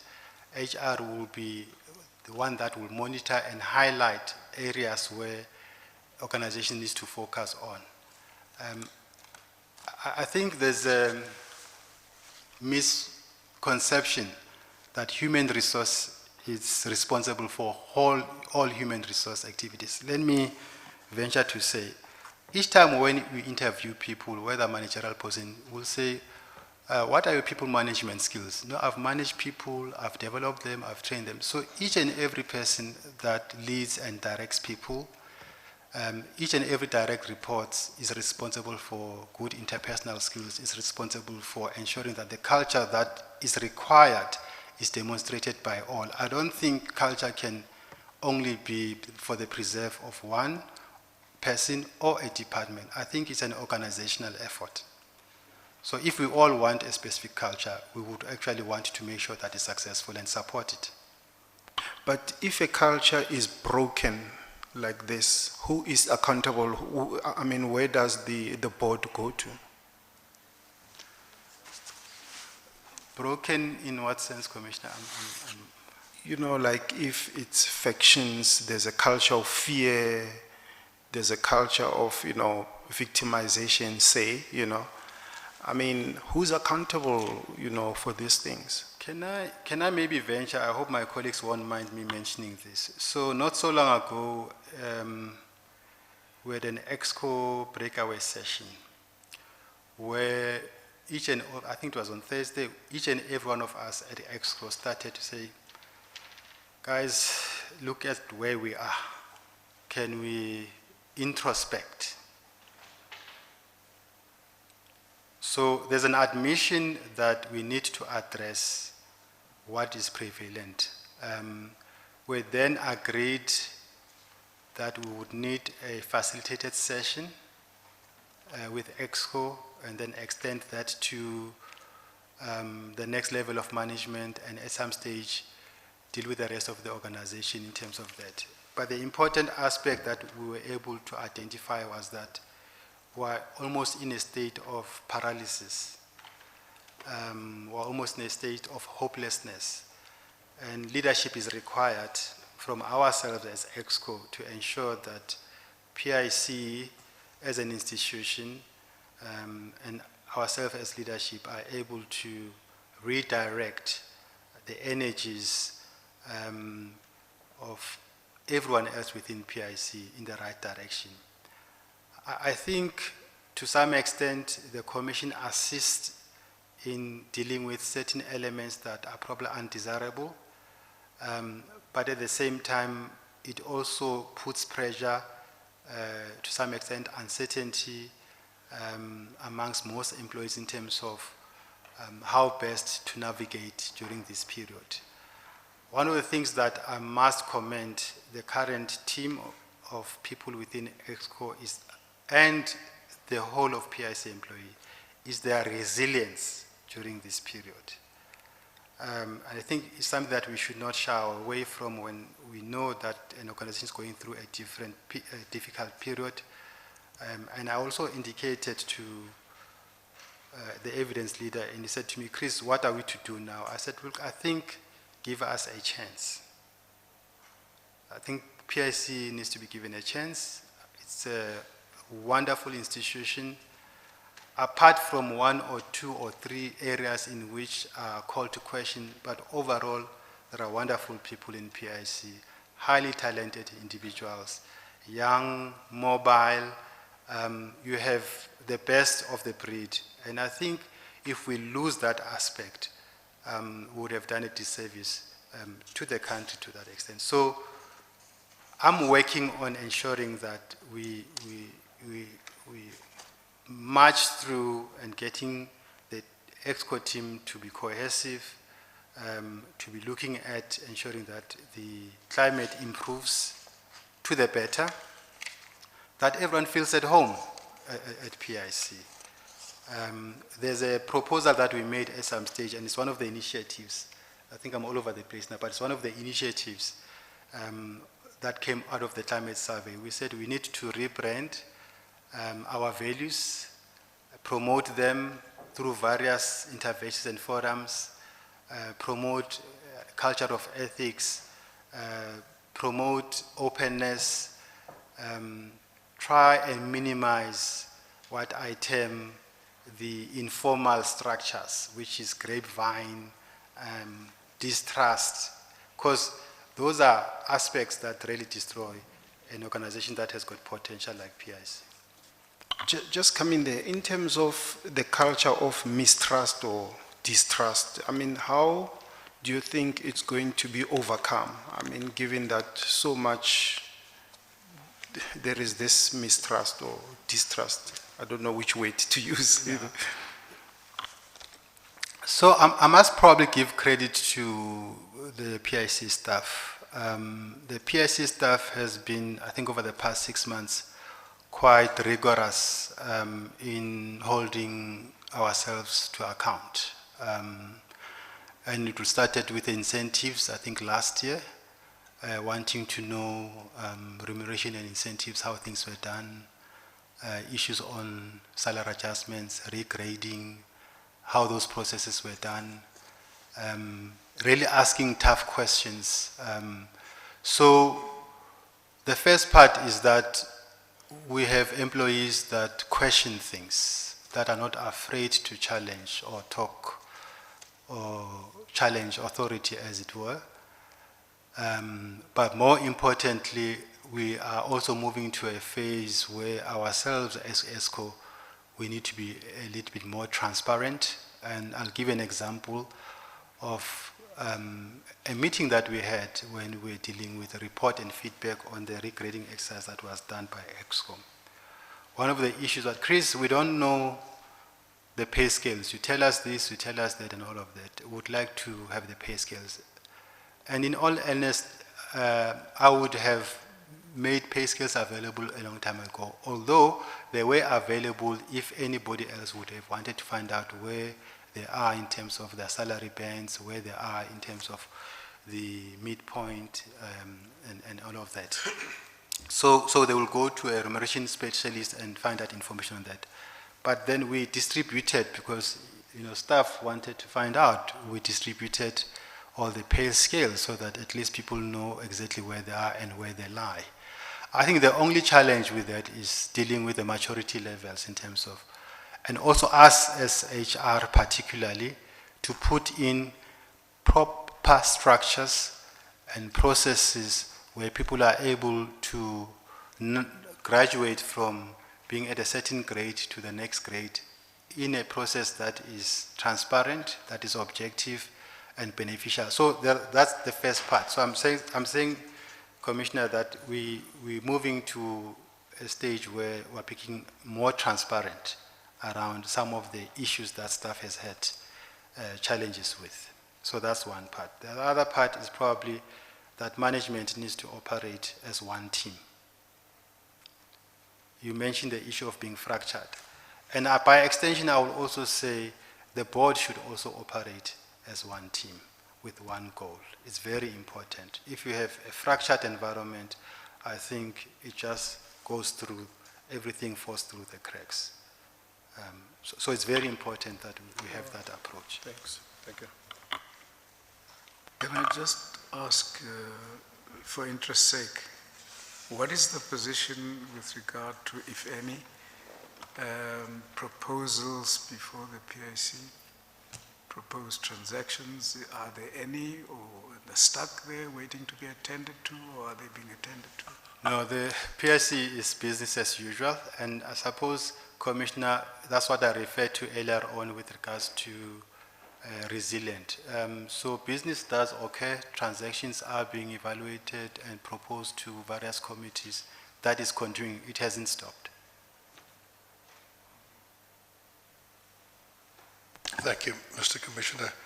Can you then move to paragraph 3, 13, 12, your findings on that? And you don't have to deal with all of them. Yeah.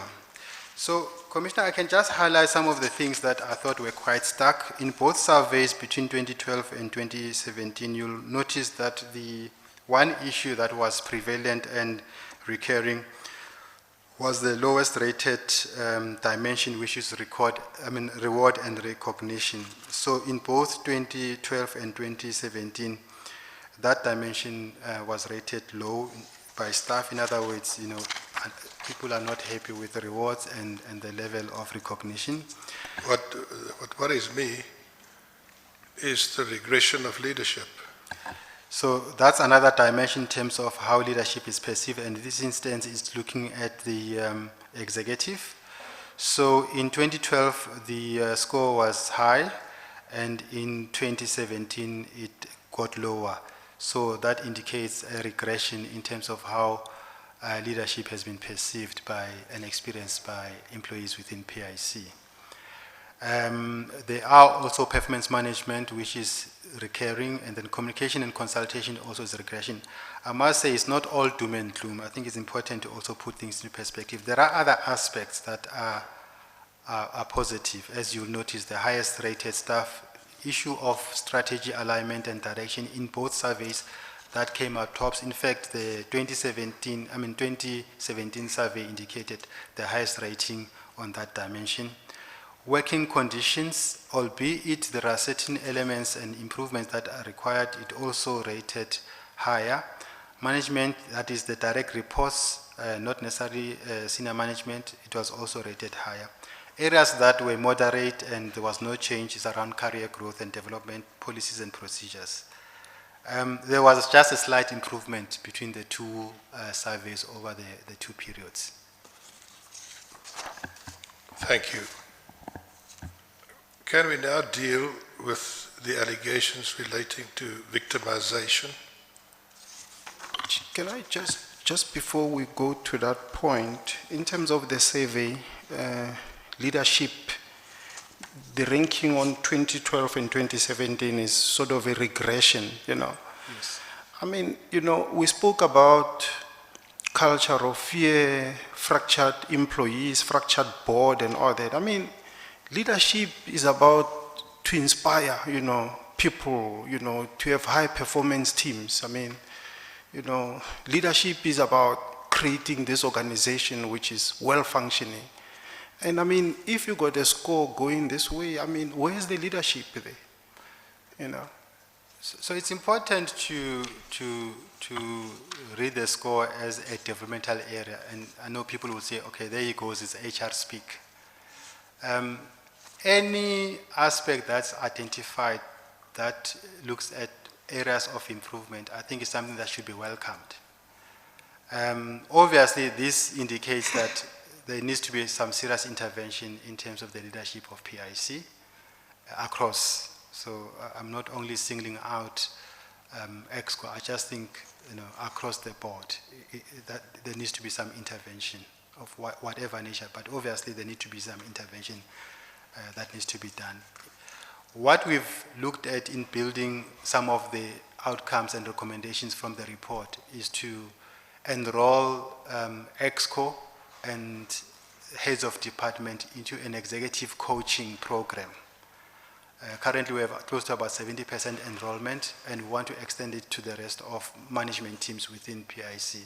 It is that component that I talked about of one team, one PIC as it were. Then you are able to create a culture, you are able to set the tone, but you have to start somewhere. So what these surveys give us an opportunity for us to inspect, that this is what's wrong, this is, and you use the word broken. I think institutions are not broken, they're just derailed. There's an opportunity to put them on course.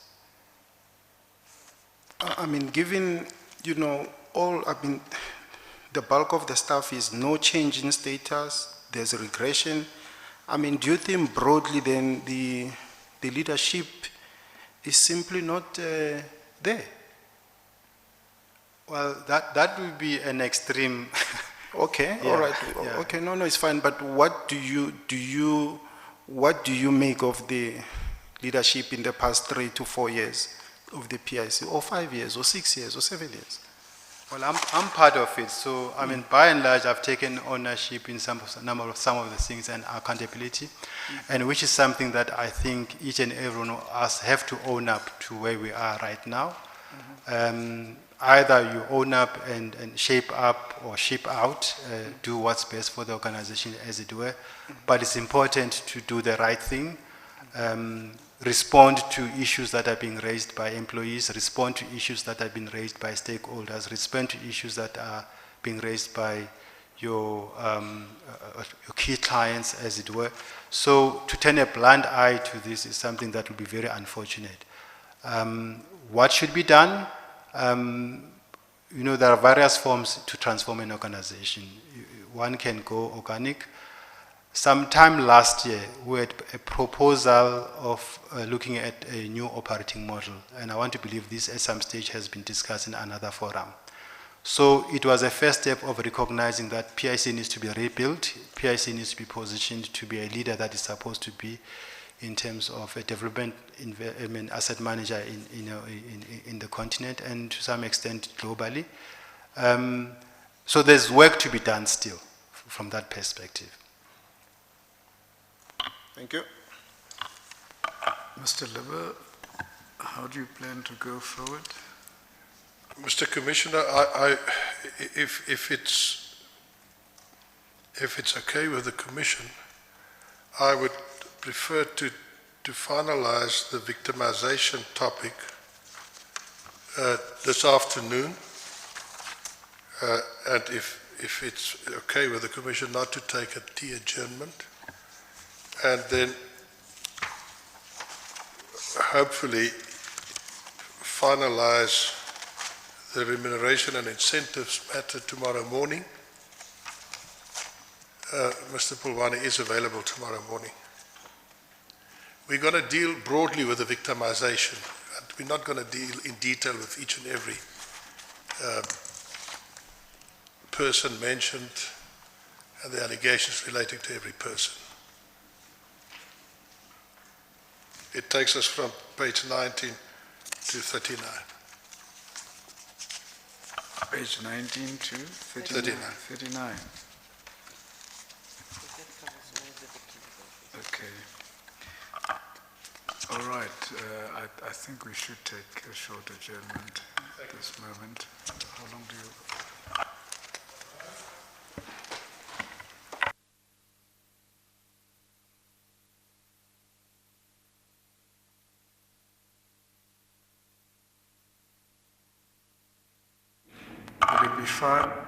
Will it be fine if we were to take the adjournment until 4:45 and try and finish it by 4:30? That would be in order. Thank you, Mr. Commissioner. Yes, then adjourn until 4:45.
Yes.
Sound check, 1, 2, 3. Sound check, 1, 2, 3.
Sound check, 1, 2. There's nothing. I'll check it out.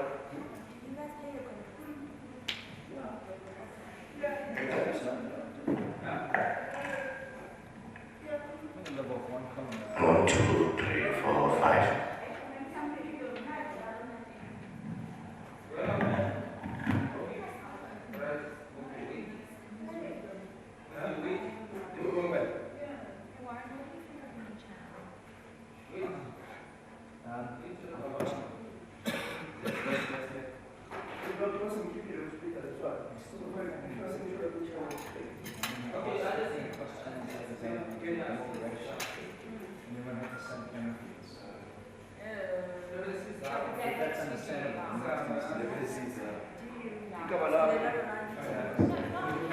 One, two. Vanessa, one, two. Nothing.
Now, check. Vanessa, one, two, three. Nothing.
want to send me the transfer bus at 4 o'clock. Shiny when she's learning, right? No, it's we have to transfer bus.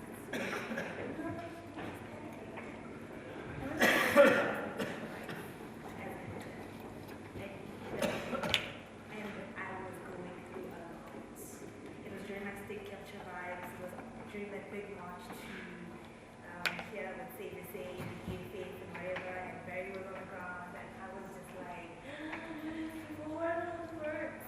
And he was like, just sit and listen and catch what it is you mean. But he told you, hey? He wasn't really communicating with me, so what I would do is I would just listen to the head of his speaks, give like a good image of something that I think is interesting, then cut it, send it to him and be like, the essence of this is da da da da da da, yeah, sing that, and then wait for the next person, the essence of this is da da da da da. But I'm just saying, I was fucking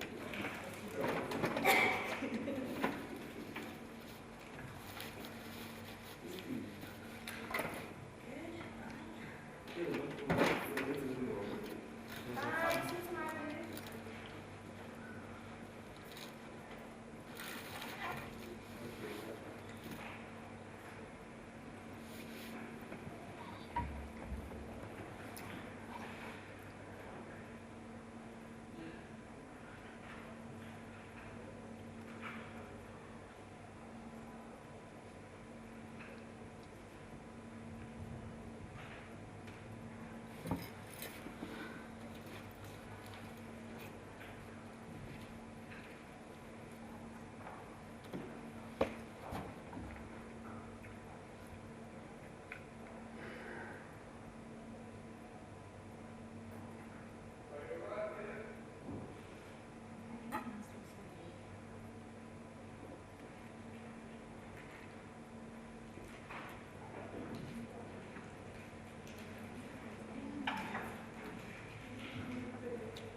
Thank you, Mr. Commissioner.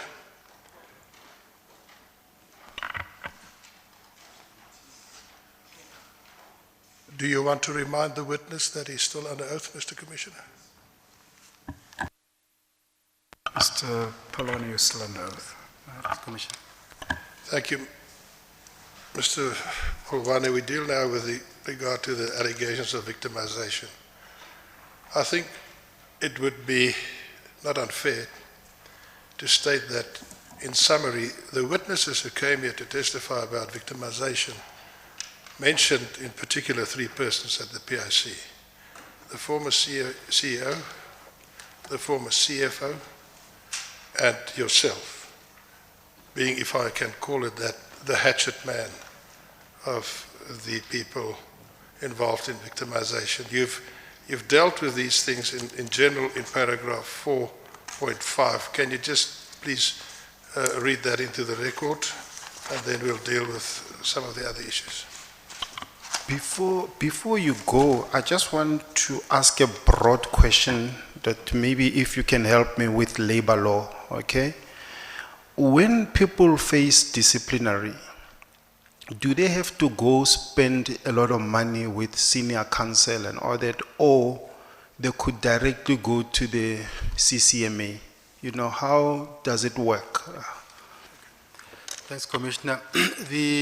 The disciplinary process with regards to how it works, there are two approaches. The first, it's an internal process that starts, so before any matter can go before the CCMA, it has to be exhausted internally or within an organization, depending on what are the mechanisms within that organization. So you can have an informal disciplinary hearing where in most matured organizations you'd have senior managers who are trained to sit and chair disciplinary hearings to chair those, or you could get an institution without promoting any other. I think it would be like Tukiso, who would also come through and assist with the chairing of the disciplinary hearings. I think what's important, the one important element about disciplinary hearings is that you must have an independent chairperson to chair them. What that does, it gives credence to the process with regards to being fair and procedurally having followed all the dictates of the labor laws. So it's important that you explore that. In instances where people would engage legal representative, and I would imagine this would in most cases involve senior management, that will be the trend. But it's not the preferred route. I think the reason why that gets explored most of the time is that people want to ensure that most of their rights are exercised and are not trampled upon. And they have a first chance of representing their case or in a dispute within a setup. The challenge about legalese and involving lawyers most of the time is that it gets costly, as you've alluded to earlier on, and I think that's a bigger issue. You'd want to actually avoid disciplinary hearings in any organization, and I think that goes to the heart of what you alluded to earlier on the culture. The way of avoiding them is to ensure that each and every now and then, when there's a slight, act of misconduct, then you act against it in a manner that is constructive and corrective, so that it sets the tone for the rest of the organization, that there are certain things that are not permissible. There are certain things that we want to make sure that they form the fabric of what an institution represents, and in most cases I will deal with the values of the institutions and the conduct that people need to display and demonstrate at all times. So what you want to get out of a disciplinary process is corrective action. The penalty system is in serious cases of misconduct, where you would end up with dismissals, or in some instances final written warnings, and all of that. But those are of a serious nature if you get to that stage. All right, so if one opts for the simpler process, do they have rights for the bigger process now of senior counsel and all that? I mean, how does it work? I mean, let's say you are found guilty in an internal process without the lawyers, sort of it's you and the employer. Yes. Do you have the rights then to go to the next level, the high level, Yeah. before the CCMA. So, okay, if I understand you, are you saying internal to the organizations, what's the next level if you've been found guilty and there's a sanction? There's a process, well, I will refer now to the PIC with specific policies. There's a process in which if you are not happy with the sanction of the chairperson, our policy provides for a person to appeal against that sanction. Within 48 hours, you will register an appeal, and you could convene an appeals process for the sanctions and the outcome of the disciplinary hearing for that to be heard. They may nominate another chairperson to look at the facts and aspects in which that needs to be dispensed, and depending on the merits of that appeal. In some instances, the appeal is granted, in some instances not, but it has to be something that is credible for any employee to appeal that bit. No, because my worry is that, the PIC is a big company and it's got resources.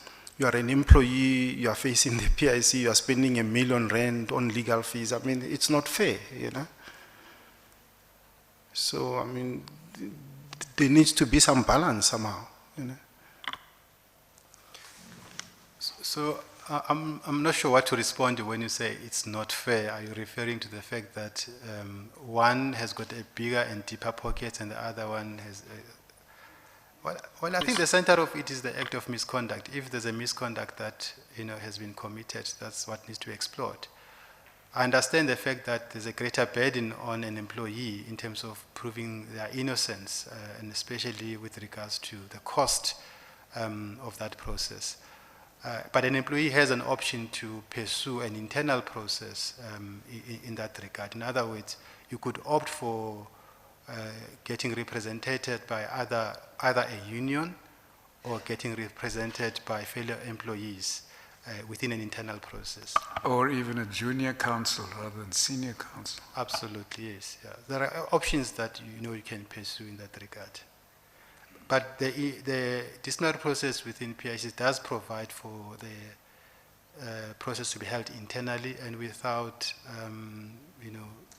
major senior counsels in the fore. And do I understand correctly, normally excuse me, these hearings are chaired by an independent chairperson who is normally a member of the bar? Yeah, and I think that's a critical part that one needs to bring to the Commission.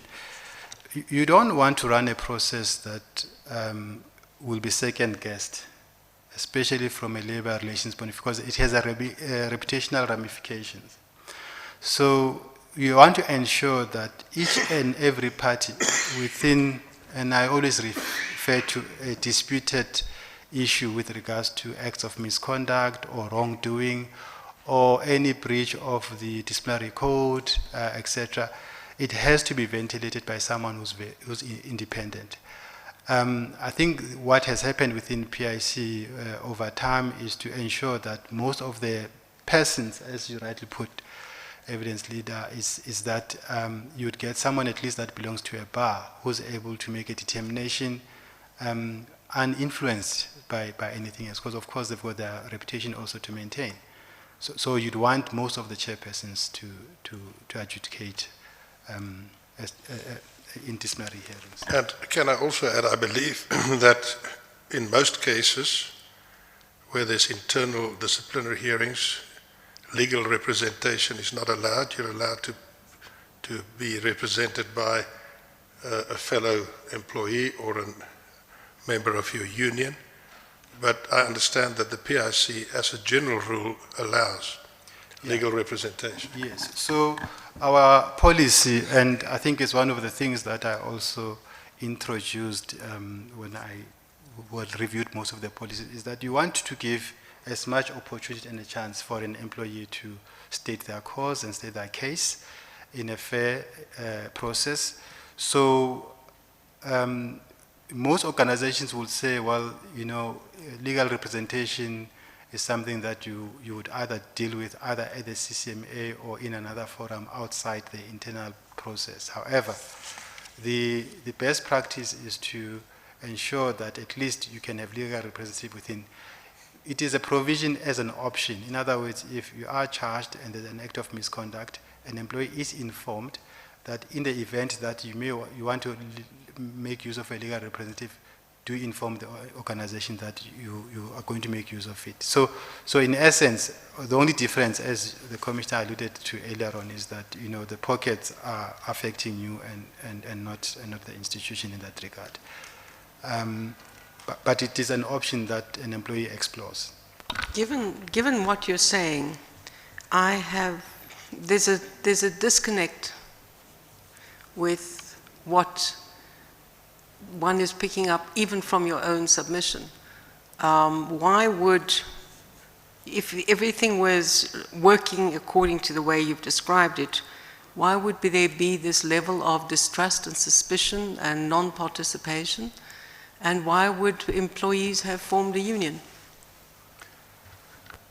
So the issue of forming a union and the level of distrust, I think it's a function of a climate. And I must make this submission that the PIC that I joined in 2014 and the PIC that it is today is somewhat very different, in the sense that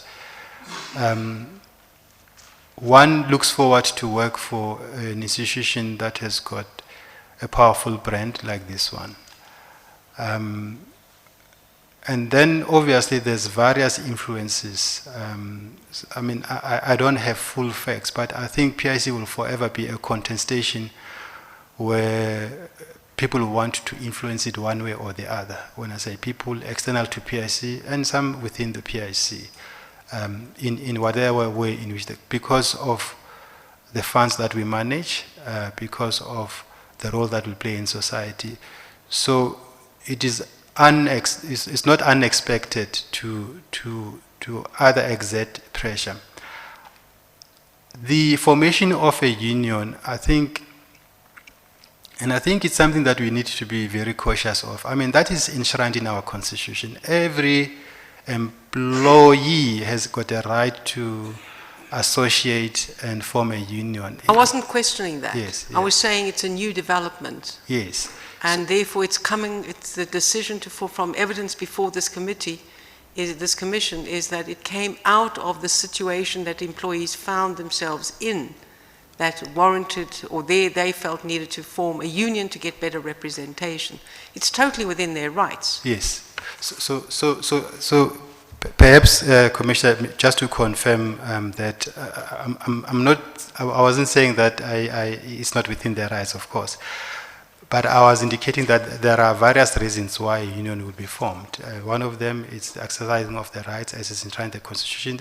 The other part, of course, is to have a voice where maybe voices are silenced or are not appreciated in terms of, articulating what would be issues that employees in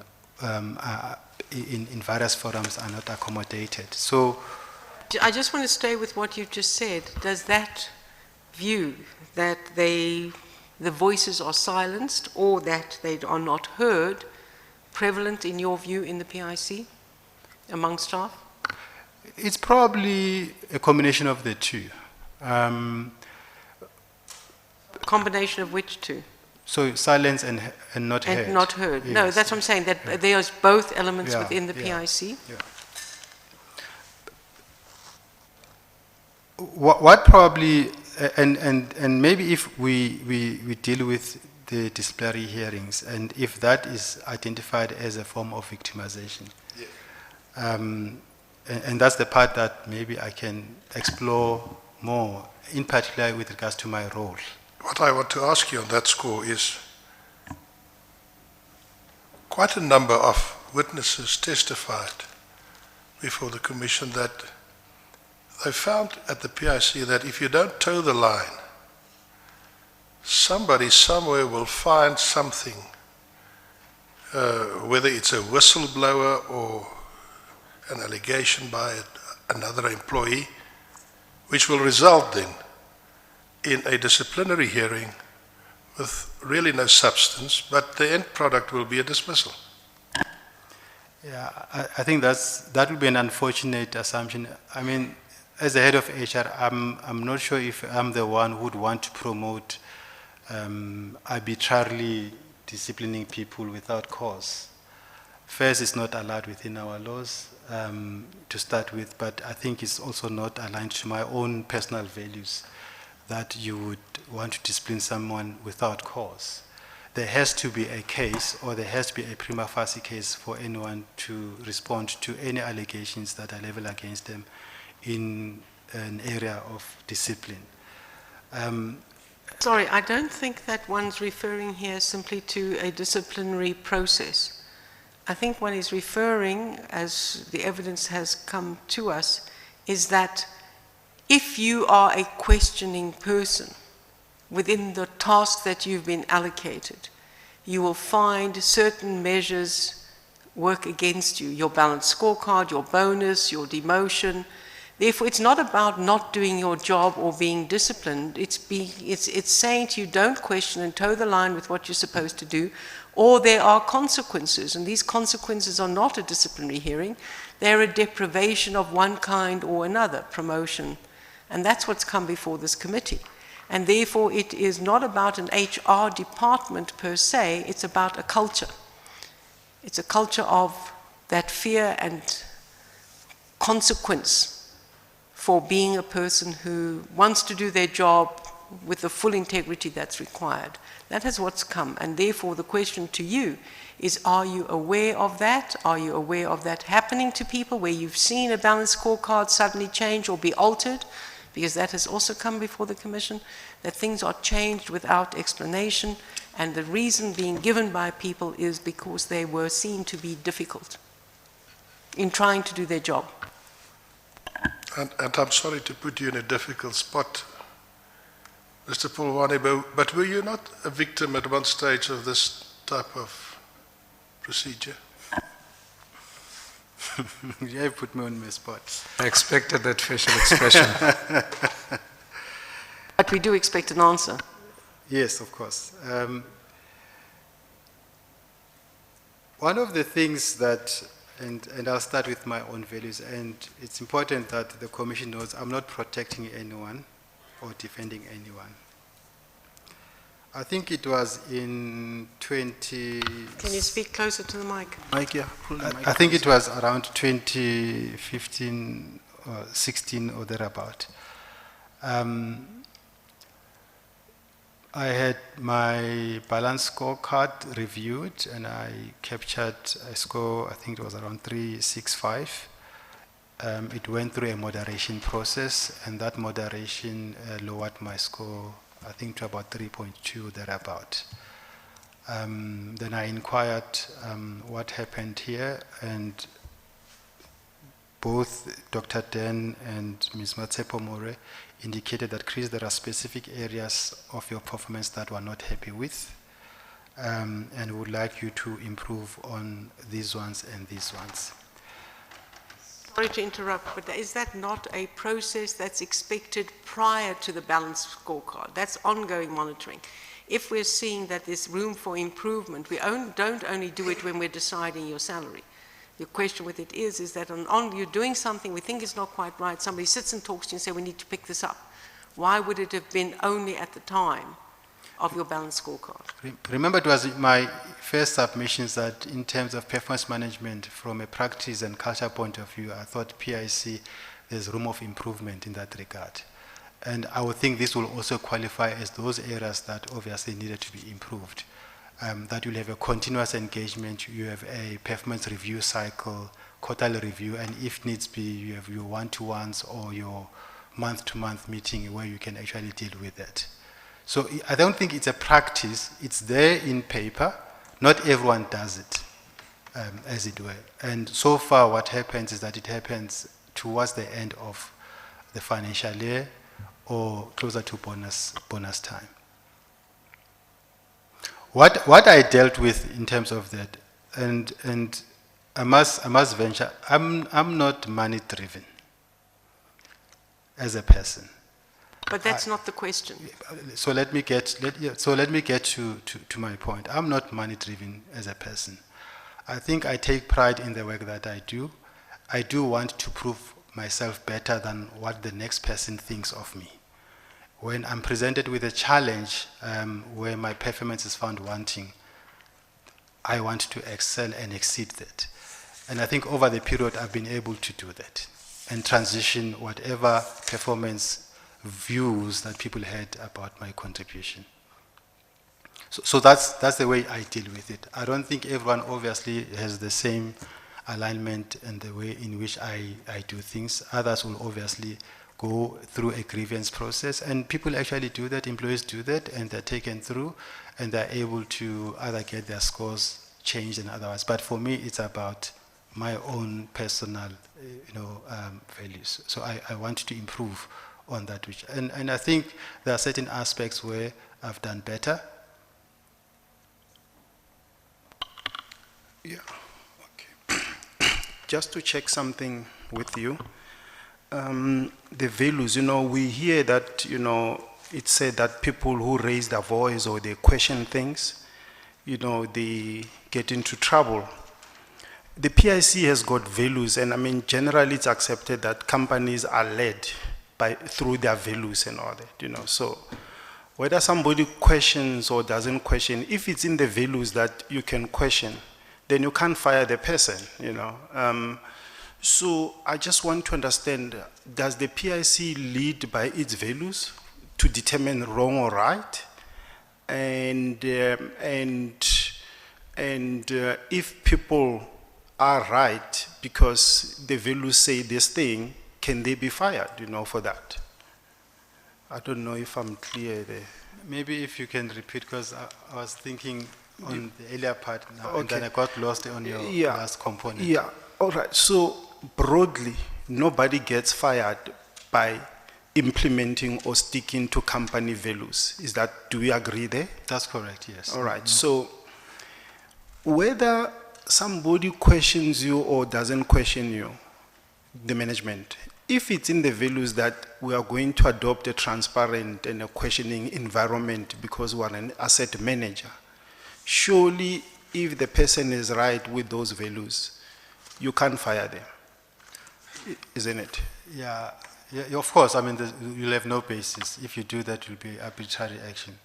And you'll be found wanting, yes. Equally, if the CEO or the senior managers are acting outside of the values of the organization, they can get into trouble too, isn't it? Yes. So I mean, it applies for everyone across. So there's no preference for one or the other not to be subjected to the processes of PIC. Yes.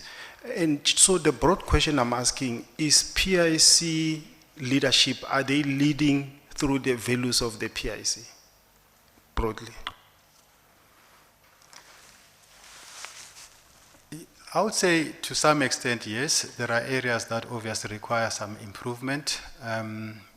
And maybe let me qualify that. There are very credible leaders within PIC that demonstrate those values. But of course, there are those that you would need still to, and that's one of the reasons why that executive coaching becomes critical, is that, where in actual fact you don't demonstrate the values, you almost need to get feedback around that. And so forgive me, I want to go back to a little bit of my history in the financial, in the banking industry. So one of the things that were critical in ABSA at the time where I used to work, when leadership was found wanting. So there were three various areas. One, the climate survey would one of the things that would be looked at. Secondly, it will be the performance of the business. That will also be looked at. And then the third part is what we call a peer review. So each and amongst ourselves as leaders would review each other's performance against the values of an organization. I think that assists and helps to harness leadership to focus on one part. I would not be a person that promotes leadership to be a law either unto itself. I won't advocate for that, as it were. So it's something that I would not sign up for. Yes, and a culture of fear is not part of the values of the PIC, definitely. No, not at all. But it was a prevalent issue within the PIC. So I did indicate that, my observations was that people were fearful.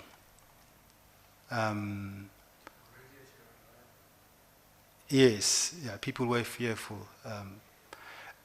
And I think we almost have to segment PIC, if I can put it that way. There's a group of staff, people who would be at awe of certain leaders, and then there'll be a group of people who will be, terrified by certain leaders, as it were. So you have a mix. And in some instances, the same person or the other person changes the characteristics depending on the group. Isn't the grouping on the basis that I agree and I'm in awe of the leader, but those who disagree and speak their voice, they are in fear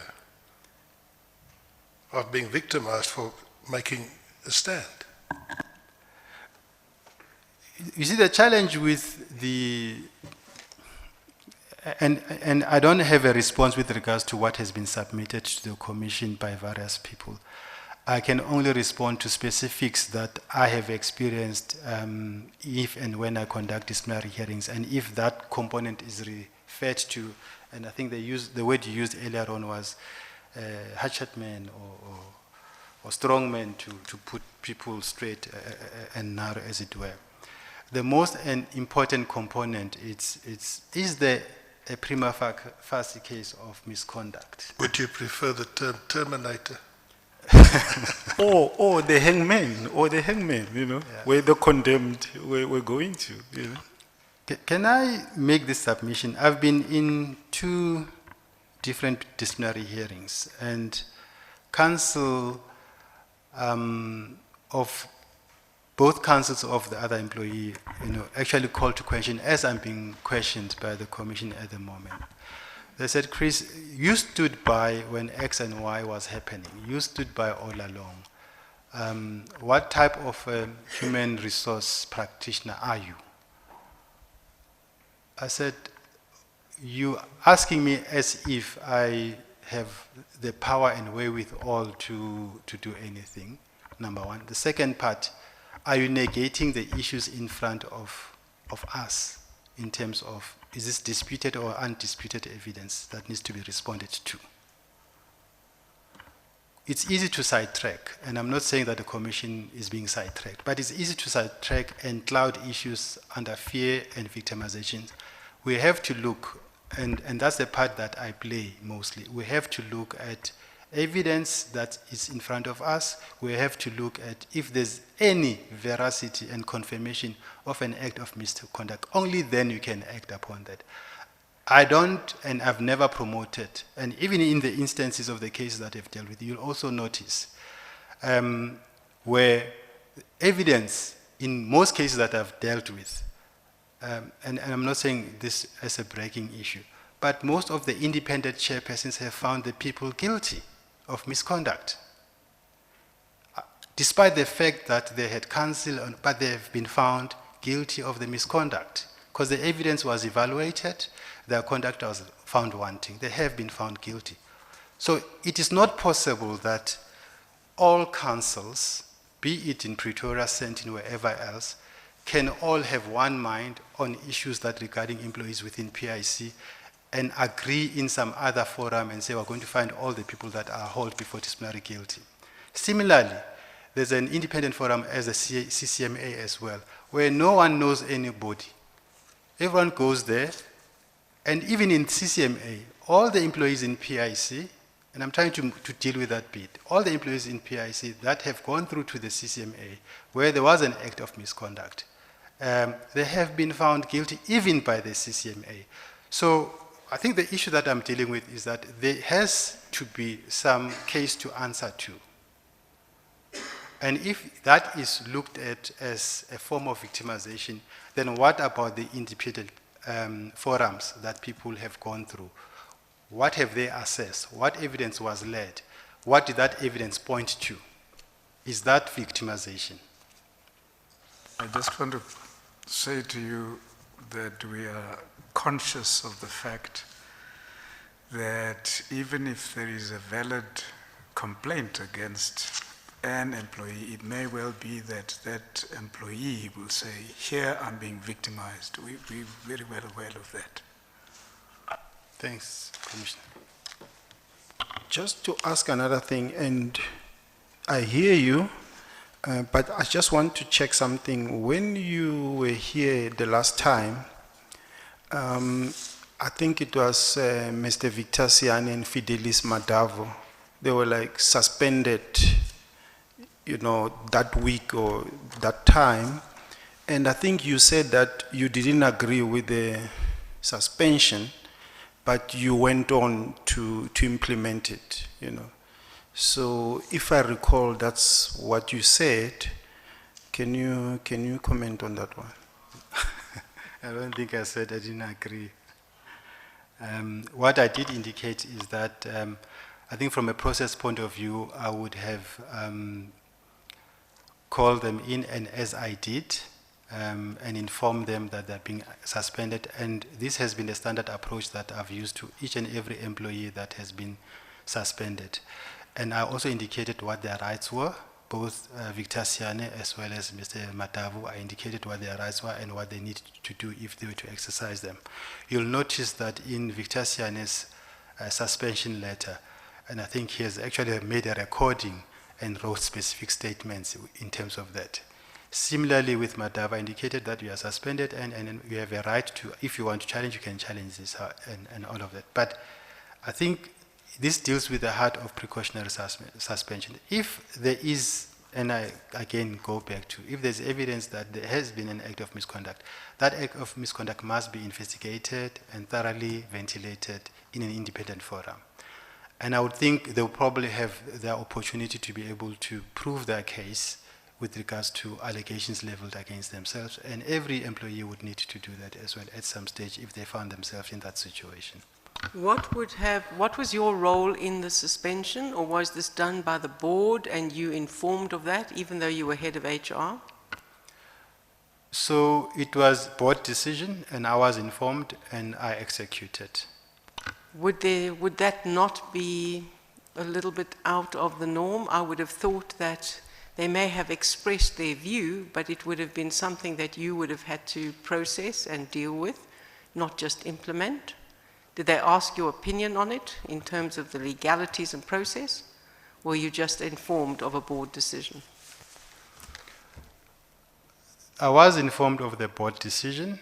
I think probably one can ask the question whether it was the right timing. And let me qualify what I mean by that.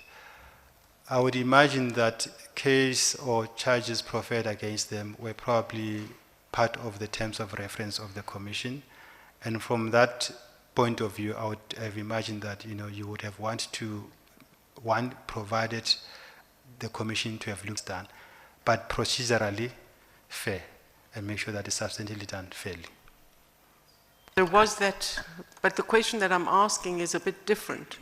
Is that a board taking a decision to suspend in whatever form 2 employees? Were you asked for your opinion on process, or as I said, and you've acknowledged that it was simply a decision that you had to implement? What then is the role of HR in relation to these processes vis-a-vis the board? I would, you know, a board this is management, this is decision-making that is implemented by yourself. And was there then, in your own view as HR, was there fair process?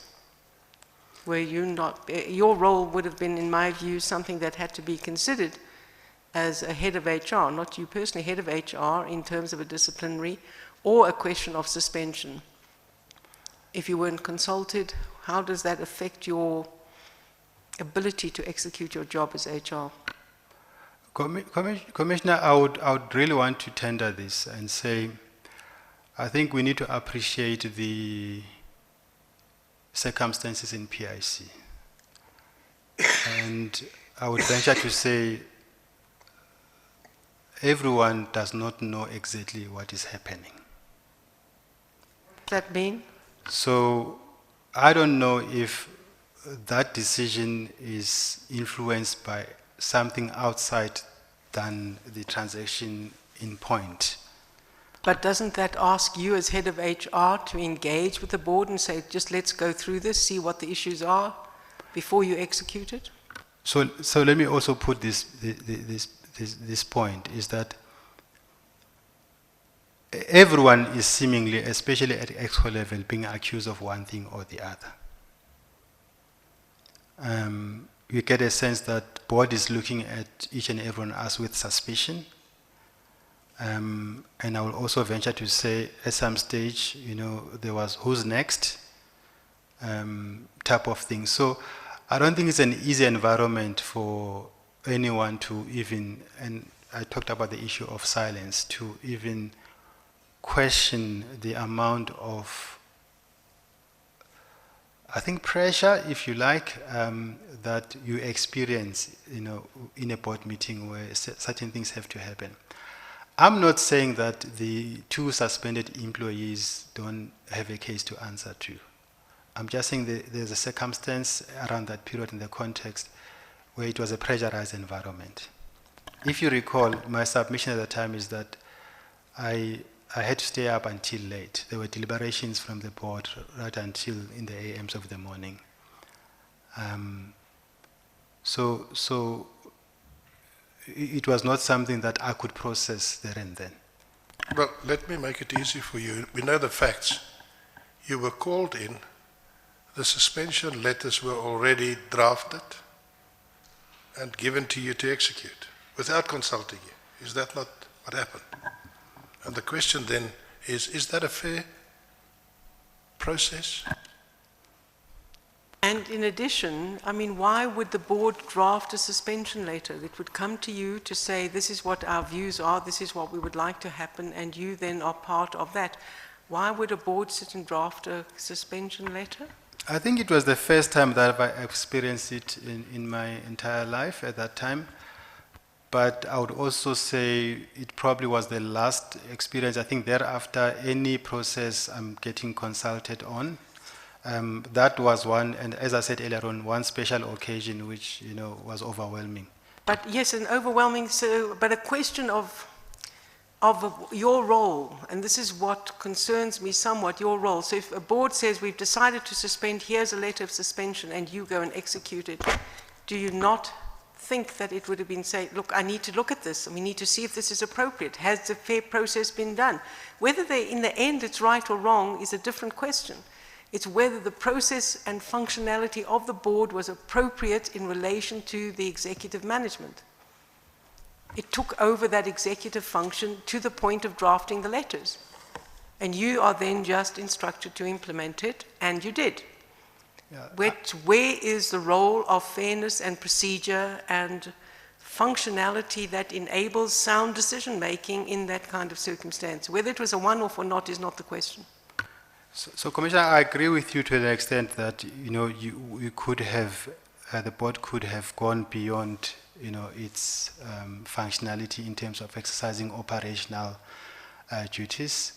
But as I said, it was one extraordinary circumstance at that point in time, and I would not be able to qualify the reasons or the fact that I didn't even interrogate that. So it's something that I... Yeah. Can we check, I mean, in terms of the delegations, is the committee of the board, you know, allowed to hire and fire people? Is the No. board allowed to do that? No, not that I know of. No, not in terms of the current delegation of authority. However, in terms of the employees that report to board, the delegation of authority does give board aspects where they can deal with, I think, the executive directors, the CEO, so they have delegation in that respect. yes. CFO maybe? Yes. And then you guys, the executive So the committee, delegated no? authority for executives will be the CEO. Yeah, so, I mean, so the board then doesn't have the power to fire sort of head of the IT or, to hire her even? Shouldn't have, isn't it? Yeah, well, Or to suspend Victor Sian and Fidelis Madavo? no, I agree with that. So I mean, Wait, who signed the letters? I signed the letters. So why did you sign if there hadn't been due process? So they asked me to come through to the meeting. I think we had the acting CEO at the time. She was also excused. The first part dealt with areas that I needed to respond to with regards to some of the employee relations matters that I was dealing with. One of them was the issue we dispensed and discussed earlier on, Ms. Menye. Then the next part was, is this process that we've considered, you will need to execute this as soon as possible. Why did I sign without due process followed?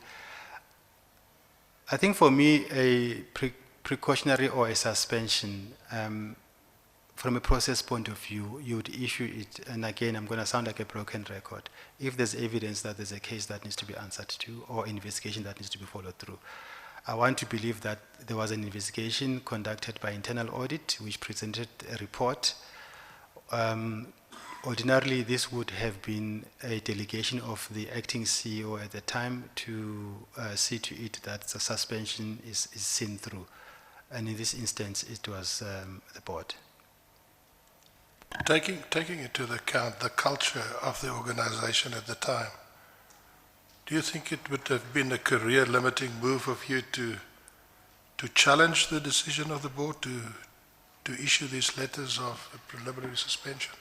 Commissioner had made a submission earlier on that, we'll joke amongst ourselves and say who's next. So that would have been too far off from the truth here.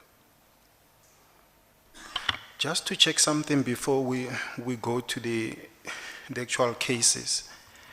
Yeah, if we get there, I think, yeah. So you mentioned that on some of the people you sort of acted on, you had strong cases, as you say. But from what we heard, it doesn't start there, actually. You don't sort of wake up and say, so-and-so has done this and we're going to discipline them. Most of the cases we heard that it starts somewhere where there's a fallout with the CEO or there's a fallout with the head or whatever. And for some reason, I don't know, for questioning things and all that. And then after that, then somewhere, somehow, some charges emerge and people get charged, So it's not like, people do wrong or people don't stick to company values or whatever, but it looks like it starts somewhere where there's a bit of a fallout somewhere, and that snowballs into you getting fired at the PIC or being sidelined or being demoted or bonuses being cut and all that. So, I mean, it doesn't have to be firing, but it could be other forms of victimization. That may well as be, but I think it's more of a narrative. And I said earlier on, you can't ignore the facts. If the motive is because I've disagreed with either a Dr. Den or Matsepo, and therefore the disciplinary hearing is used as a tool to settle scores, that will come out. I mean, it's gone through independent chairpersons. That will come out. That will surface on its own. And, matters can always be taken for review. There are various forums. You have the CCMA, you have the Local Court. Of course, it's costly. But I just think that will come out. I don't think anyone can go about on their whim to fabricate charges and simply to settle score. I don't necessarily think so. Because when we asked many, they said that, look, we don't even know, but we suspect that we are being sidelined or fired because we had some kind of issue with the CEO or the CFO or whatever, and we really don't know why we are being persecuted. Can I maybe, with the permission of the evidence leader, there's a component that I'd also written in my statement, and maybe to some extent it might address those issues. I'd first indicated that the cases that I dealt with at a disciplinary level, they are adjudicated by independent persons. Employees were found guilty of acts of misconduct. And furthermore, if indeed I was, what did you call me? A hired man or hired gun. Terminator, yes.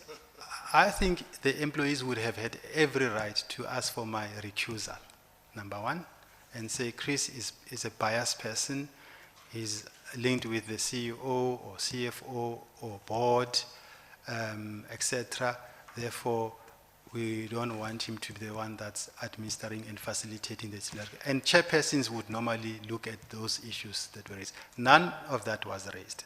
The second part, let's assume, for example, that the talking out, and I would really be more direct in this instance, because there has been instances where employees that also came through to the commission here and alluded to having disclosed or used the protected disclosure as an avenue in which there has not been one, and I'm not saying it should be disclosed in this forum or any other, but there has not been one where the recording of that disclosure has been made in any authoritative forum. Can I just, for the purposes, because this is part of the terms of reference, Mr. Commissioner, the witness is referring to paragraph 4.5.9 of his statement. So I can read it out if I may. Yes. Finally, I would like to highlight that none of the employees that have purported to be whistleblowers has in actual fact done so under the provisions of the Protect Disclosure Act. Even in the disciplinary hearings, no one had formally raised this as a defense, despite some employees having had alluded to it and been formally requested to utilize this defense. Hence, the hearings proceeded to finality. If it was indeed the case, the employees sought to point out impropriety and were cooperating with authorities in this regard, the PIC would not have subjected anyone of them to an undue disciplinary process.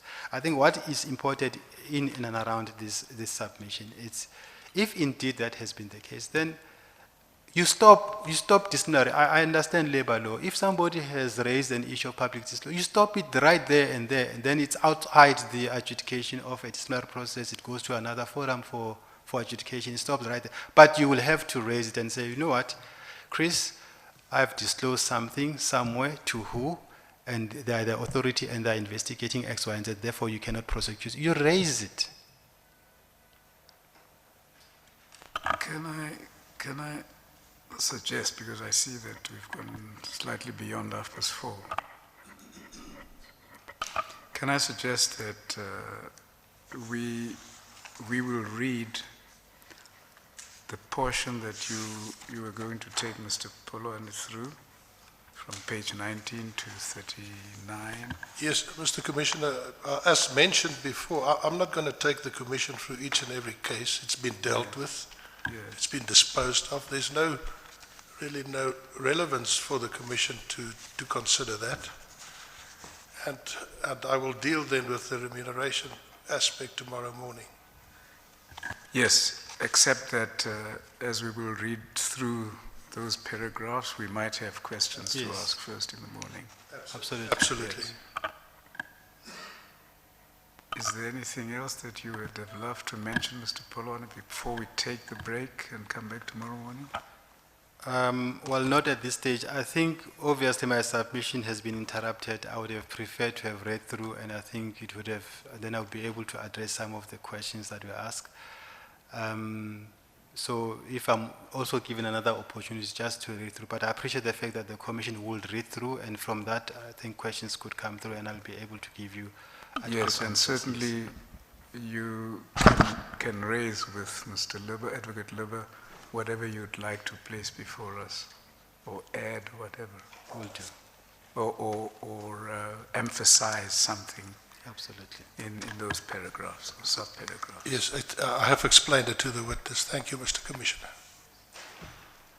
All right, then we'll adjourn at this stage until tomorrow morning at 10.